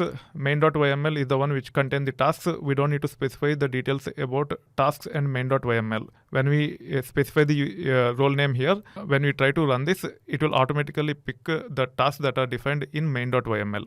Now it is time for us to validate. Make sure you are in the right folder in terminal. Then you should be able to say Ansible, then Playbook, then -i hosts, then playbook name, which is nothing but pb users role.yml. Now you can hit enter. Now you can review the output here. It have ran successfully. As the user already exists, there are no changes made on the remote machines. However, the playbook have ran. That being said, the playbook we have ran is nothing but pb users role.yml. It is referring to a role called as users, which is nothing but this one. In that we have tasks folder. In that we have main.yml. Main.yml is the one which contains the tasks. We can also modularize and we can import from other tasks also. However, this is the main one which you are supposed to have. Now, when we actually run the playbook pb users role.yml, the tasks in main.yml are executed. Let's come up with a few more tasks in this and then we'll take it further. We'll also explore tags once we come up with a few more tasks. As part of the previous lecture, we have gone through the details related to coming up with a role so that role can be used as part of the playbook. Now let's add a few more tasks in main.yml associated with users role. This will actually have additional tasks to delete user as well as group. Then we'll take it further. So in this case, I can say -name, then delete user. In this case, the user which you would like to delete is nothing but dev1. Let me say dev1. It is supposed to be dev. Let me also fix the other playbook which we have used earlier. Here we are supposed to have dev. Now let me go back to the main.yml. To delete the user, we can use user module. The user which we are going to delete is nothing but dev1. I would like to delete it forcefully and hence I can say force equal to yes. To make sure it is deleted successfully, let me say state equal to absent. This will take care of deleting the user for us. Now let's copy this. I should be able to use most of this logic to actually delete the group by name dev. All we need to say is delete group by name dev. Under group module, we have to pass name parameter with dev. Then we have to say state equal to absent. State equal to absent will ensure that group is deleted for us. Now let's run this. You can see that it have failed because I might have created a user by name dev2 which is associated with group dev. As we are trying to delete the group which contain other users than dev1, it is failing. You can validate by connecting to the remote machine and we should be able to take it further. Let me actually search for sh command which we have used earlier to connect to the remote machine. In this case, instead of using ls-ltr, I'll be connecting to the remote machine. Now I am connected to the remote machine. If I say id dev2, you can see that dev2 is in group called as dev. Let's see what other users are there. For that, I should be able to say cat etc password. As of now, I do not have too many users and hence this is the straightforward way to validate. You can see that there is user dev2 as well as dev3. Both these users are part of dev group. We can validate by saying id dev3. You can see that even dev3 is under dev group. For now, I'll manually delete these users. For that, I should be able to say sudo user del dev2 -r. Let me also delete dev3. Now let me exit. Let me clear the screen. Let me go back to this command and run. This time the user and group are deleted and recreated on this server. However, it is failed here because in this server also the users dev2 and dev3 are there as part of dev group. We need to make sure they are deleted. Let me copy this. Now let me say sh-i, then .ssh gsdemo.pem, then Ubuntu @ the second server. Now I am connected to the second server. Let me validate whether users dev2 and dev3 exists or not. You can see dev2 and dev3 exists. We need to make sure they are deleted. For that, I should be able to say user del, then -r dev2. Let me also delete dev3. Now let me exit. Once you exit, you can run this command once again. I have already ran it. You can see the output here. On this server, it have taken care of deleting the user dev1, deleting the group dev. Then it have taken care of creating the group by name dev, creating the user dev1, and then it have made sure that .sh folder is created and authorized keys is copied to .sh folder. But for the other server, it haven't created the .sh folder and copied the authorized keys into the .sh folder. That is because when we use module user to delete user by saying state equal to absent force equal to yes, it will not delete the home folder. As the home folder is not deleted, .sh folder is still there on that server, and hence it did not perform the task of adding .sh folder and copying authorized keys into it. To ensure home folder of a given user is deleted when user is deleted, we can add one more task here as part of the main.yml, which is associated with our role. Let me name the task as delete home folder for user dev1. In this case, we can say file path equal to, the path is nothing but /home/dev1 state equal to absent. It will take care of deleting this folder. Now let me hit enter. Let me save it. Now let me hit up arrow and run it. You can see that it is running. Let's see if the folder will be deleted for us or not. You can see that folder is deleted. This time it should actually add .sh folder on both the servers, and also all the keys should be copied. You can see that everything ran without any issues. This is how you can actually troubleshoot and start fixing the issues based upon the feedback that is provided when we run Ansible Playbook command. As we got fair understanding about role, now let's explore other key concepts of Ansible, which are nothing but variables and tags. We'll be using regular playbooks to explore variables and tags. Then we'll come back to the roles and we'll see how variables, tags, and roles can be integrated. As part of the section module, we are going through the details related to overview of server automation using Ansible. In this lecture, let me walk you through the details related to variables. For that, I'll be using a regular playbook. I'll not be using a role-based playbook. We should be able to use pbdemo.yml as reference for that. In this case, let me copy this. Then let me make sure paste it as part of Mange users. I should be able to rename. I'll be renaming it as pbusers vars.yml.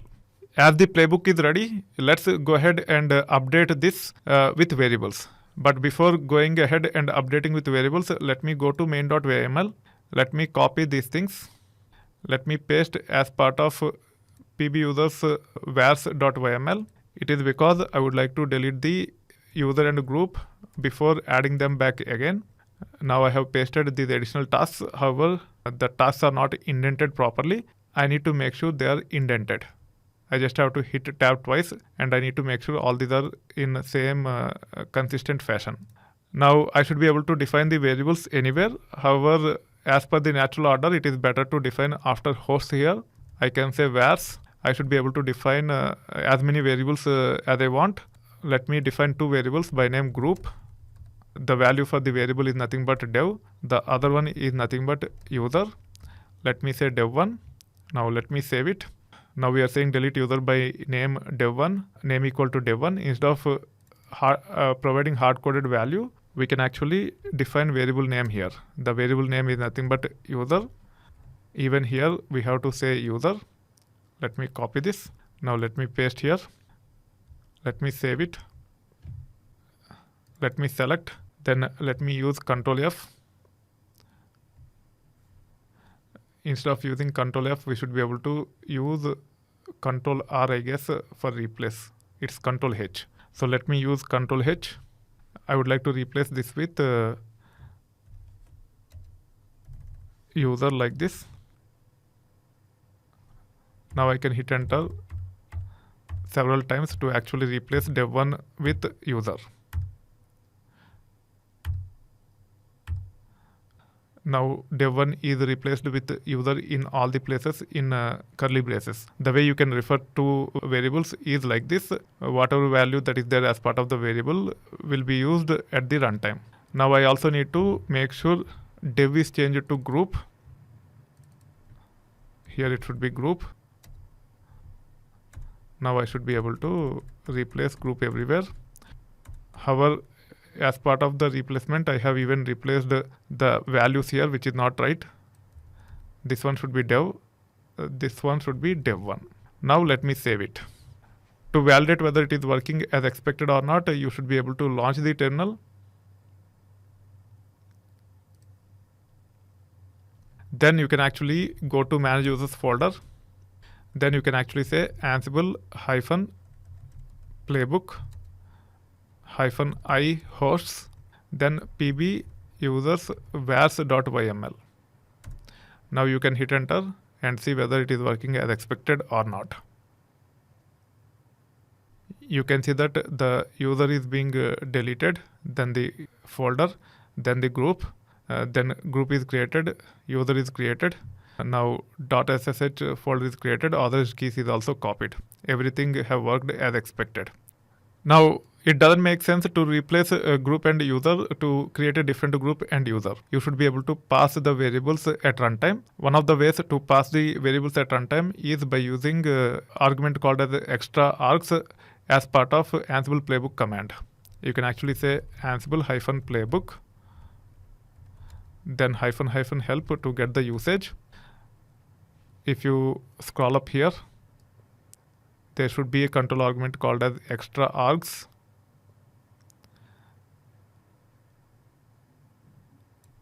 Actually, it is extra vars, not extra args. So extra vars can be used to actually pass the variables at runtime. Let's go to the details about using -e or --extra vars to actually pass variables at runtime. We'll also validate whether it is working as expected or not.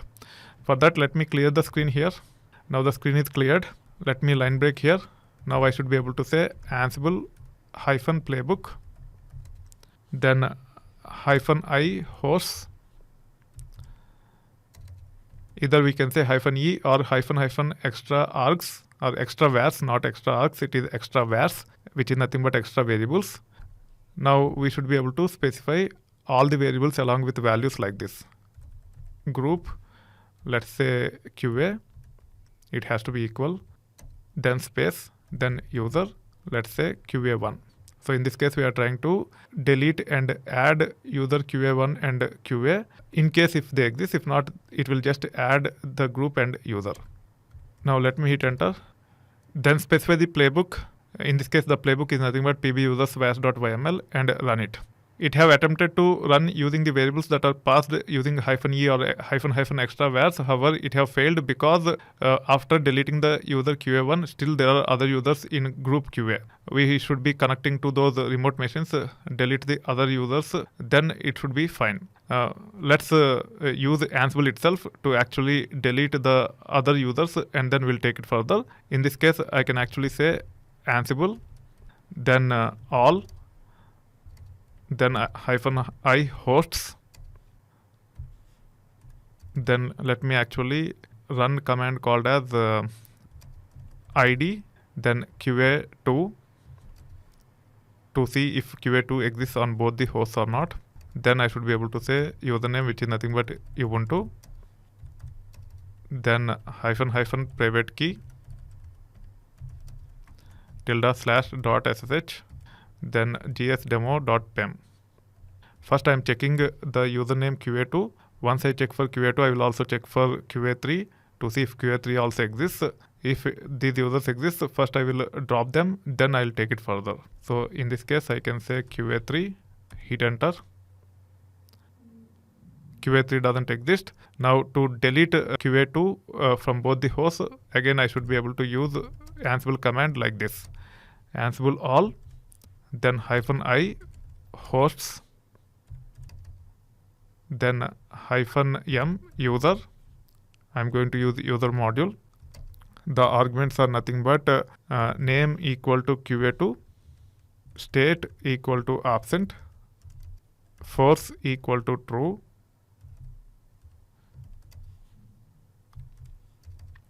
we have to become a super user to perform operations such as adding users, deleting users, etc. And hence -b, -u Ubuntu, then --private key, with the private key name. Let me copy this, paste, hit enter.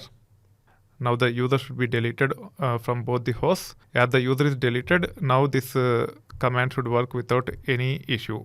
You can try running it and you can see that it has successfully ran. This is how you should be able to use variables to streamline the process of user creation using Ansible Playbooks. As we have got overview about variables, now let's say we would like to create multiple users along with one group at a given shot. That's where advanced variables such as lists, dicts comes into picture. On top of lists, dicts, etc., you should also be familiar about loops. As part of the next lecture, let's go to the details about variables of type list, and also we will see how to loop through them. Keep in mind that we are only going through the overview of server automation using Ansible, and hence I'll be covering only some of the concepts. As looping is very important, I would like to give at least one scenario with looping. That is what going to be covered as part of the next lecture. As part of the previous lecture, we have gone through the details related to playbooks with variables. In this lecture, let's improvise on top of it by defining variables of type lists and then looping through them. For that, I'll be using pb users vars.yml as reference. Let me copy this. Let me paste. Then rename to pb users loops.yml. Now, when it comes to group, I would like to keep group as dev itself. But when it comes to users, I would like to change it to list. And hence I am renaming it as users. Then I should be able to define list like this. The first entry in the list is nothing but dev1. The second entry is nothing but dev2. The third entry is nothing but dev3. We'll be creating multiple users in one shot. When it comes to using a loop, you should be able to add loop wherever it is relevant. So in this case, we are using user in most of the tasks. In all those tasks where user is referred, we should be using loop to loop through users and create multiple users in one shot. So the way you can actually add loop is like this. You can say loop. Then you should be able to specify the users which is of type list in this manner. In double quotes using curly braces, you can actually say users like this. Once you define a variable like this under loop, the items in the list users will be exposed as item. You need to make sure you use item keyword here. You cannot change it. It is item only. Item is keyword. Users is the variable. It is of type list. All the elements in the users will be provided to us in the form of item. Now we should be able to replace this user with item. I have copied it. I should be able to go to edit and click on replace, or I can also hit Ctrl H to actually go to the replace window. Here you need to use user. Here you need to use item. Then you can click on this to replace globally. Now you can see that globally user is replaced with item. As we have mentioned user in curly braces, only the entries with the user in curly braces is replaced globally. Now let me close this. Let's make sure this playbook is saved. You can see that it is not saved yet. You can hit Ctrl S and you can observe this. This is saved. Now we should be able to run this playbook using Ansible Playbook command. For that, let me move this a little bit up. Then let me clear the screen here. Let me say Ansible -playbook, then -i hosts. In this case, the playbook name is nothing but pb users loops.yml. Hit enter. Now you can see that it is running. This time it should be able to delete if the users exists, and also it will delete the group. Then it will take care of adding the group, and it will take care of adding the users. However, it has failed. There seems to be some bug somewhere. Let's go through the error here, then we will take it further. First and foremost, we need to understand at which step it has failed. For that, I have to scroll up. It is failed at the time of performing the task to delete home folder for user. It is because we do not specify loop like this. Whatever task where we have used item, there should be a loop. In this case, the loop should be based upon list users. We need to add this line for all those tasks where item is used. Now let me scroll down. Let me paste here also. Even after this, we need to have that line. Let me paste that line here. Even after this, we need to have that. Now let me save it. Let me clear the screen here. Now let me run it once again. This time it should run without any issues. Let's wait until it complete the execution. Then we'll review to see if it is successful or not. This time it ran successfully. As part of the task name that is displayed here, when we use items from the list, the values from the list are not replaced here. It is still saying item in curly braces. There might be a way to actually get the actual value, even though the actual value is not displayed here when we iterate through the list using loops. As part of the actual feedback, you can actually see the values from the list here.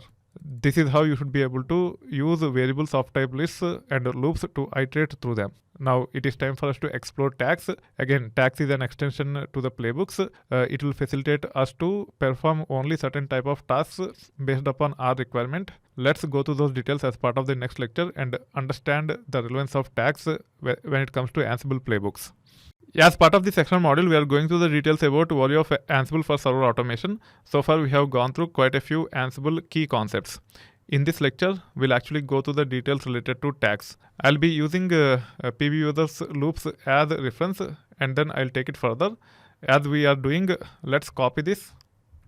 Let's make sure it is pasted here. Then let's rename it as tags. In this case, I'll be saying PB users tags.yml for this one.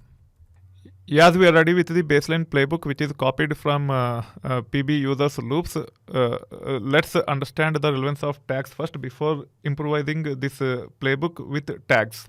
If you look at the tasks in this playbook, we have tasks related to deleting users, groups, and also creating groups and users. Now, we might want to only create users as part of the existing group. And also, we might not want to delete if the users doesn't exist. Also, we might want to just delete without creating. If group is already existing, we might just want to add additional users to it. To make sure we get this flexibility, we should be able to perform the tasks which we are looking for using tags. For that, we need to make sure the tasks are tagged depending upon the requirements, and then we can take it further. In this case, we are trying to delete user. Let's go ahead and see how to tag by name user and also by name delete. If I say delete, it should delete this. If I say user, it should delete. For that, the tags can be added like this. We can have multiple tags. Under tags, we can use hyphen like this and then specify the tag. Let's say user and also let's say delete. So this is tagged as user and delete. Let me copy these 3 lines. Even this task is related to user and it is also related to delete, and hence let me add these 2 tags, user and delete, under delete home folder. However, when it comes to this one, the tag should be group, and also I would like to add delete so that when I say delete, even the group is deleted. So I can say tags, then group, I have to say hyphen, then space group, then hyphen space delete. Now we should be able to scroll down. It is related to creating the group, and hence I should be able to create tags by saying group and create. This one is related to user, and hence I can say tags user, and it is supposed to be create. Let me add create here. Let me copy these things. Let me go down. This one is also related to creating the user, and hence let me paste these tags for this one also. Even this one is related to creating users, and hence we should be able to add these tags here also. This is how you should be able to specify the tags. Now when it comes to the running, you can go to the terminal. Let me go to the terminal here. Now I should be able to say Ansible. First I need to go to the appropriate folder. The folder is nothing but manage users. As part of the manage users, I should be able to say Ansible, then hyphen playbook, hyphen I hosts. Let's say I just wanted to delete the users and groups. For that, I can actually say hyphen T delete Then I should be able to specify the playbook name, which is nothing but pb users tags.yml. Now you can hit enter. Instead of performing all the tasks, it will just delete the user, delete the home folder, and also delete the group. After that, it will stop. You can wait until it is completely executed. Then we should be able to review the feedback.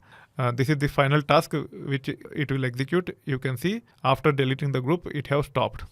Yeah, the users and the group are successfully deleted. Now, instead of running all the tasks, I just want to perform those tasks which actually take care of creating the group and then creating the users. For that, I should be able to say Ansible Playbook.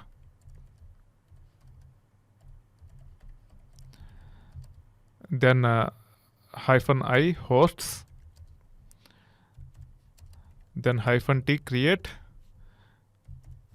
Then we should be able to specify the playbook name, which is nothing but pb users tags.yml.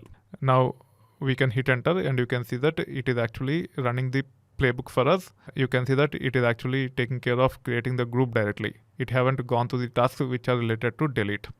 This is how we should be able to control which tasks should be executed and which can be discarded using the concept of tags. Also, when it comes to running the tags, we can also use -t all or -- tags all to run all the tags. We can also say tagged or untagged to actually take care of running all the tagged tasks or untagged tasks. We can also get a list of tags that are associated with a playbook. To get the list of tags, you can actually say Ansible Playbook. Then -i hosts.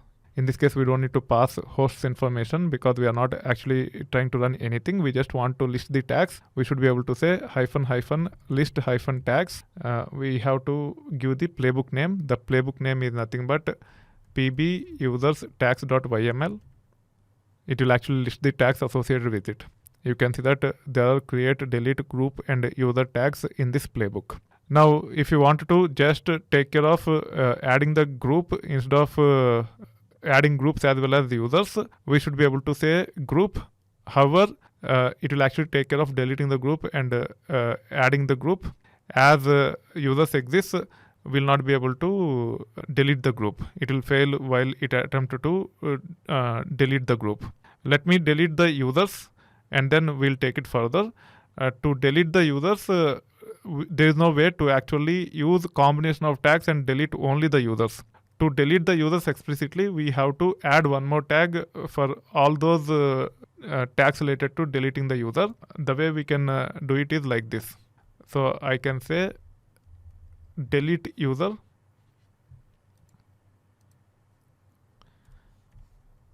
as one more tag here. Even deleting the home directory is relevant to deleting the user.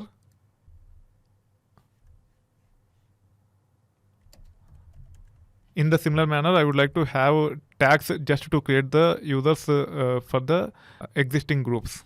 For that purpose, I have added additional tags for all those tasks related to creating the users. You can review here. If you review last 4 or last 3, I have added additional tag called as create user. These are related to creating the users. Now I should be able to say Ansible, then playbook, -i hosts,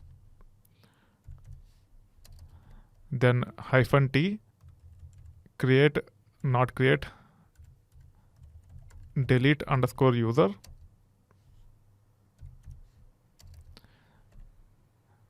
then I can actually give the playbook name, which is nothing but pb users tags.yml. Now I can hit enter. This time it will just perform the tasks to delete the user without touching the groups. If I just say delete, it will actually take care of deleting the users as well as group. In this case, it will just take care of deleting the users. Once that is done, we should be able to create the user by using create user tag here. It will just take care of creating the missing users in the existing group without worrying too much about creating the groups.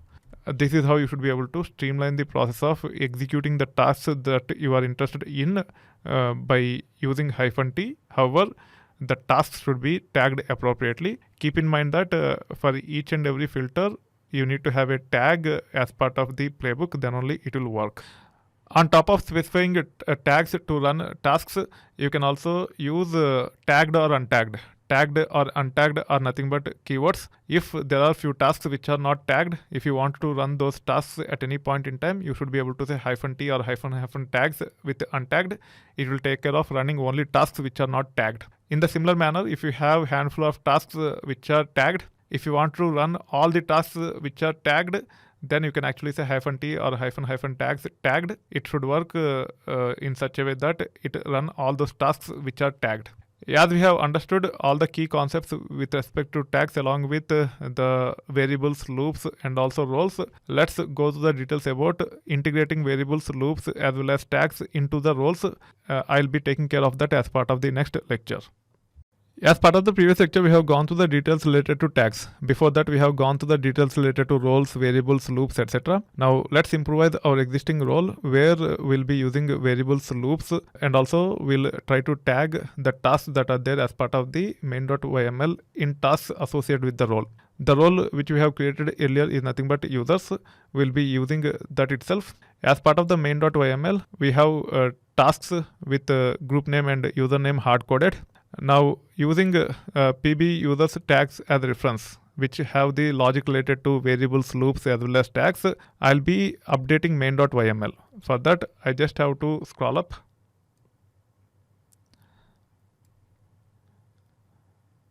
I can copy from 9th line till the last line. Now I should go here. Now I can go till the end, paste.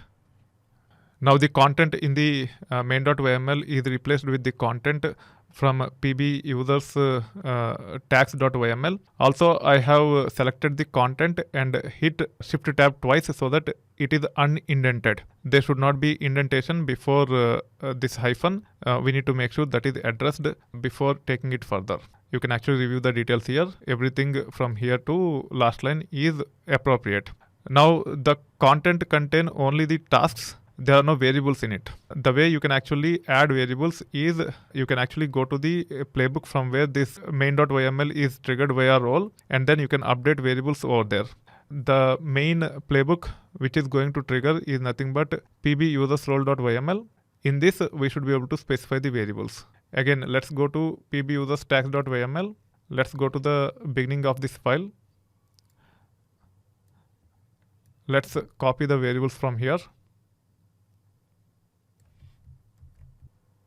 Let's go back to this playbook which is going to trigger the role. Let's add variables here. Now the variables are added. Group is dev, users is a list. It contains elements such as dev1, dev2, dev3. Now the playbook is ready and also the role is updated. We should be able to say Ansible -playbook -i hosts. Then we should be able to specify the playbook name. It will take care of executing all the tasks that are there under main.yml within the tasks folder associated with the role by name users. You can see that it is actually performing the tasks as per the expectation. Once it is done, we'll also validate by passing the tags, then we'll take it further. You can see that command ran successfully. The users and group are deleted and they are added back.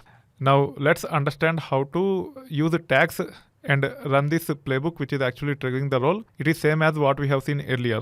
You just have to say Ansible, then playbook, then -i hosts for the inventory file, then -t. Let's say I would like to just delete and create users. For that purpose, I can actually say delete _user, or I can directly say user. It will take care of deleting the users and then it will actually take care of creating the users.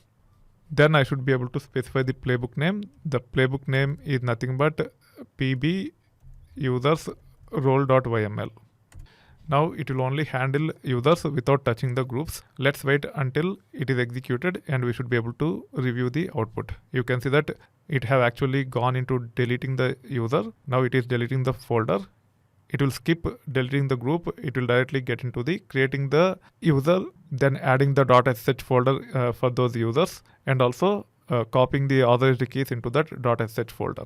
It has skipped the tasks related to the groups. This is how you should be able to use the tags to run only those tasks which are relevant as per your requirement while running the command.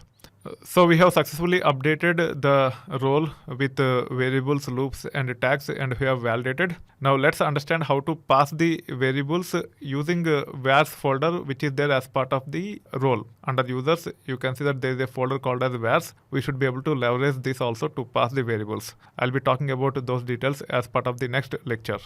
As part of this lecture, let's understand how to use this vars folder to actually pass the variables to the role. Earlier, we have updated the playbook, which actually triggers the role with the variables. You can see here. Instead of using this, we can also use this vars folder. This is where we typically have the variables related to our roles. Now, I should be able to copy this, go to this one. Here, I just have to define the variables. We need to make sure the indentation is proper. For that purpose, we need to make sure it is unindented to the beginning of the file, beginning of the line. Now it is saved. As it is saved, we should be able to go to pb users role.yml. We should be able to delete these variables. Now we can save it. Now we should be able to run it. It should run as expected.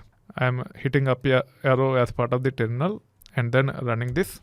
In this case, it will again try to delete users and recreate them. Let's see whether it will work as expected or not. You can see that it have ran successfully. We should be able to use the vars folder under users, which is created for our role, to update the variables. The variables should go into main.yml. Now, you can have variables as part of the playbook. You can have variables as part of this main.yml. Something or the other should take the precedence. Let's experiment and understand which one actually takes the precedence. In this case, I am undoing the changes which I have done. Let me define the group name as QA. Let me add QA1, QA2, then QA3 as part of this list. Let me save it. Now let me run and confirm which variables will take the precedence. Whether the variables from main.yml under vars under users folder will take precedence, or the variables that are there under playbook directly will take the precedence. Let's see. You can see that the variables that are there as part of the main.yml under vars have taken the precedence, not the variables that are there under the role. Also, earlier we have seen that we should be able to pass variables at runtime using -e or --extra vars. Between the three, we need to understand which one actually takes the precedence. The three are nothing but -e or -extra vars. The variables in playbook, the variables in main.yml under vars folder associated with the role. Already we have seen that the main.yml under vars takes the precedence over the variables that are defined in playbook. Now let's see whether the variables that are defined under main.yml under vars takes the precedence, or the variables that are passed at runtime takes the precedence. Most likely the variables that are passed at runtime should take the precedence. However, we need to validate. For that, I can actually use the scenario where we would like to create a new group. The group name will be PS. Now let me say Ansible, then -playbook, then -i hosts, then -t for tag. In this case, we'll be using group tag. It will take care of deleting the group if it already exists, and then it will create the group. Then let me use -e to pass extra variables. We can also use -extra vars in place of -e. In this case, we can actually specify the variable like this: -e, then group equal to, let's say, PS. Now let me line break here. Now we should be able to specify the playbook name. The playbook name is nothing but pb users role.yml. Now let's hit enter and see whether group PS will be created successfully or not. Most likely it should be. You can see that group by name PS is being deleted. However, there is already users in it. That's why delete failed. To make sure it is validated successfully, Let me actually create another group. Let me name it as PS1. Let's see whether PS1 group will be created successfully or not. You can see that it is trying to delete group by name PS1. As it doesn't exist, it will just passed on, and then it have successfully created the group. That's why the last task is in changed state. It means the variables that are passed at runtime have taken precedence over the variables that are defined as part of main.yml, that is under vars, which is associated with users, which is nothing but our role. You need to make sure you understand this precedence. That being said, as part of this lecture, we have gone through the details about using playbooks to trigger role leveraging variables. It is very, very important for you to understand all these key concepts. As part of the sectional module, we have gone through the details related to Ansible from the perspective of server automation. For the demo purpose, I have used EC2 instances from AWS. You also might have followed the instructions and provisioned EC2 instances from AWS. If so, make sure you terminate the instances once you practice Ansible enough. If you are not comfortable with Ansible related tasks yet, you can play with Ansible again, going through the topics that are covered as part of the sectional module. Once you are comfortable with whatever is covered, once you feel that you get some idea about Ansible, make sure you terminate the instances. It is very easy to terminate the instances. You just have to log into the AWS console, and then you should be able to search for these using the name using which you have created the instances. Once they are filtered, you should be able to select these like this. You can click this and it will take care of selecting both the instances at once. Then you can actually go to instance state and then click on terminate instance. It will take care of terminating the instances. You will see this pop up. You just have to click on terminate. The instances will be terminated for you. Make sure you terminate and wait until you see the message terminated here. Otherwise, you might leave the servers up and running, which can cost you dearly. Make sure you review the details to confirm instances are actually terminated. As you might not be using AWS that frequently, if you do not wait until they are terminated, if for some reason they are up and running without your notice, you will end up paying money to AWS. To avoid any unnecessary costs, it's better for you to wait until the instances are actually terminated. As part of the sectional module, we have gone through the details related to overview of Ansible for server automation. We took care of setting up Ansible on Ubuntu, which is set up using WSL on Windows. It have acted as a client for us. Once we go through the details about setting up Ansible on client, then we have gone through the details about provisioning EC2 instances from AWS. Once we have the required servers, we have actually gone through the details about performing tasks on these machines using Ansible. We pick a very simple use case. It is nothing but adding groups and users on these remote machines and also enabling the passwordless login. First, we have performed the task related to adding groups and users along with passwordless login manually by using SSH. We have connected to the remote machines and we have ran Linux commands. Then we understand how we can leverage Ansible modules to take care of those tasks on remote machines. Once we have gone through the details related to modules and Ansible commands, then we have gone through the details related to Ansible Playbooks as well as Ansible roles. To make sure we learn Ansible Playbooks and roles, first we have set up the project using Visual Studio Code, where Visual Studio Code is set up using a remote development extension kit against WSL. We have actually created the project on WSL itself using Visual Studio Code. Once we set up the project, we have gone through all the nuances related to playbooks and roles from the perspective of getting started. We have not only learnt about playbooks and roles, we have even covered the concepts such as variables, loops, tags, etc. You will be learning quite a lot of details with respect to Ansible to get fair understanding about server automation using Ansible. However, keep in mind that this is not a complete course. If you are aspiring to be a system level engineer such as system engineer, network engineer, DevOps engineer, etc., understanding server automation is very, very important, and also learning tools like Ansible from the perspective of server automation can bring a lot of value to your profile. Make sure you learn Ansible if you are aspiring to be one of those engineers. For all other type of engineers, it is important to have the perspective of server automation and also have brief understanding of Ansible. But adding as a skill to your profile might not bring as much value as it brings for system level engineers such as DevOps engineers, network engineers, etc. That being said, make sure you are comfortable with Ansible and have fair idea about Ansible no matter what role you are going to play. It can actually alleviate a lot of pain points if you end up supporting quite a few applications on multiple servers as you evolve as a professional.